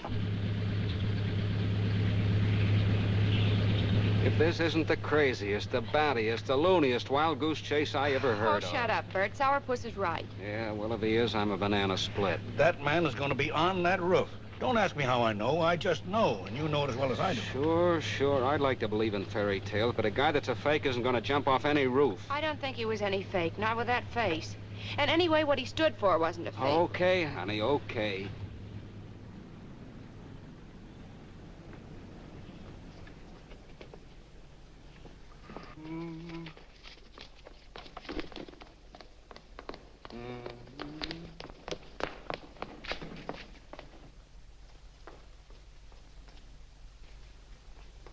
Elevators ain't running. Colonel, You shouldn't get out of bed, miss. has he been here? No. Have you seen him? I ain't seen him for a week. Where's Connell? He's watching the other door. Oh, gee, you're swell. Oh. No sense in going up there. I've been here for hours. He ain't here. Let me go, will you? Now that's crazy. It's 14 floors.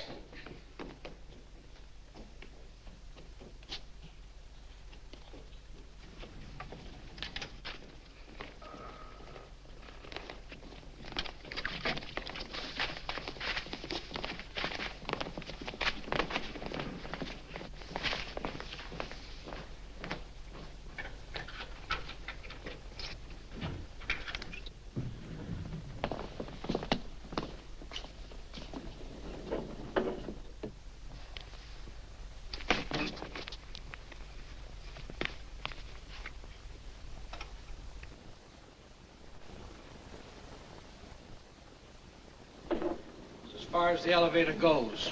We gotta walk up to the tower.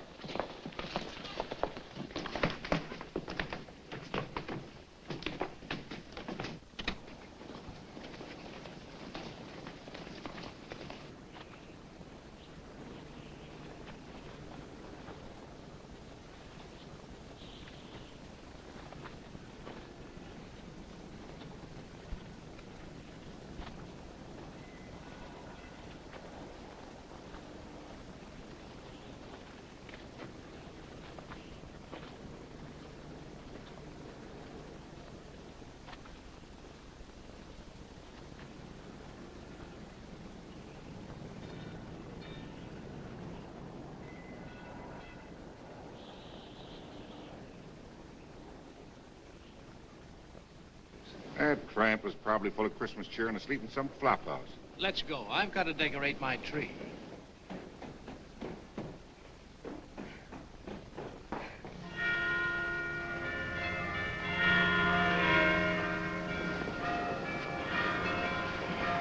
Well, I give up. I don't know what gave us the idea that we'd attempt anything like this. I guess you're right. I'm afraid the joke's on us. Let's go. I hope nobody finds out we've been here.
I wouldn't do that if I were you, John.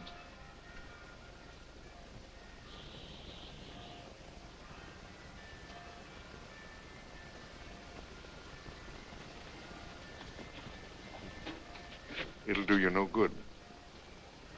The mayor has policemen downstairs with instructions to remove all marks of identification you may have on your person.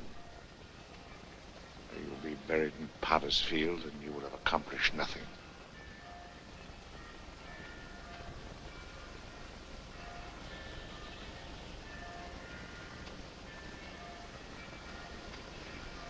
I've taken care of that. I've already mailed a copy of this letter to Mr. Connell.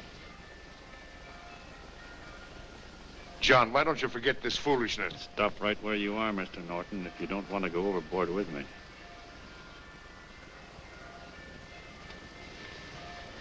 I'm glad you gentlemen are here. You killed the John Doe movement, all right. But you're going to see it born all over again.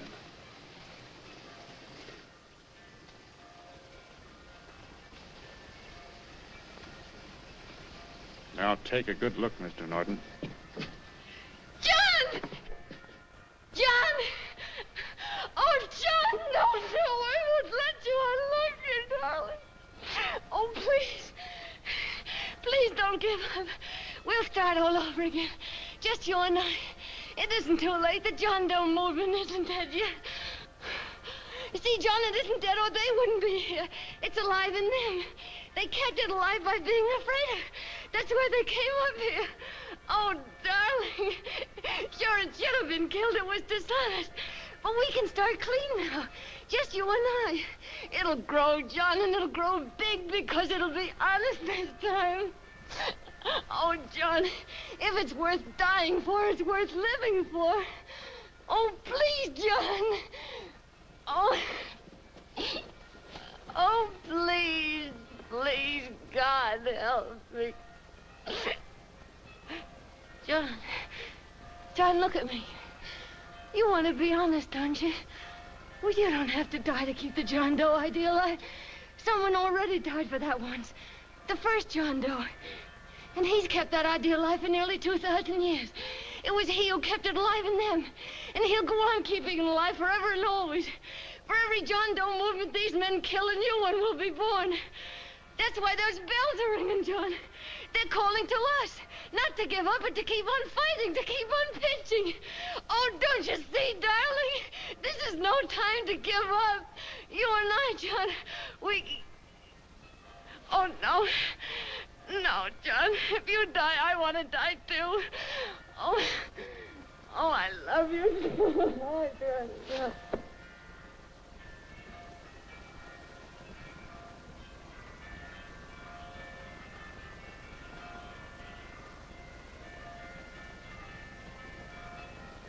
Mr. Doe, you don't have to... We're with you, Mr. Doe. We just lost our heads and acted like a mob. What Bert's trying to say is that we need you, Mr. Doe. There were a lot of us that didn't believe what that man said.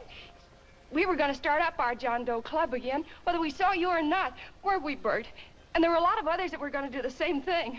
Well, Mr. Sourpuss even got a letter from his cousin in Toledo. I got it right here, Mr. Doe. Only it'd be a lot easier with you. Please. Please come with us, Mr. Doe.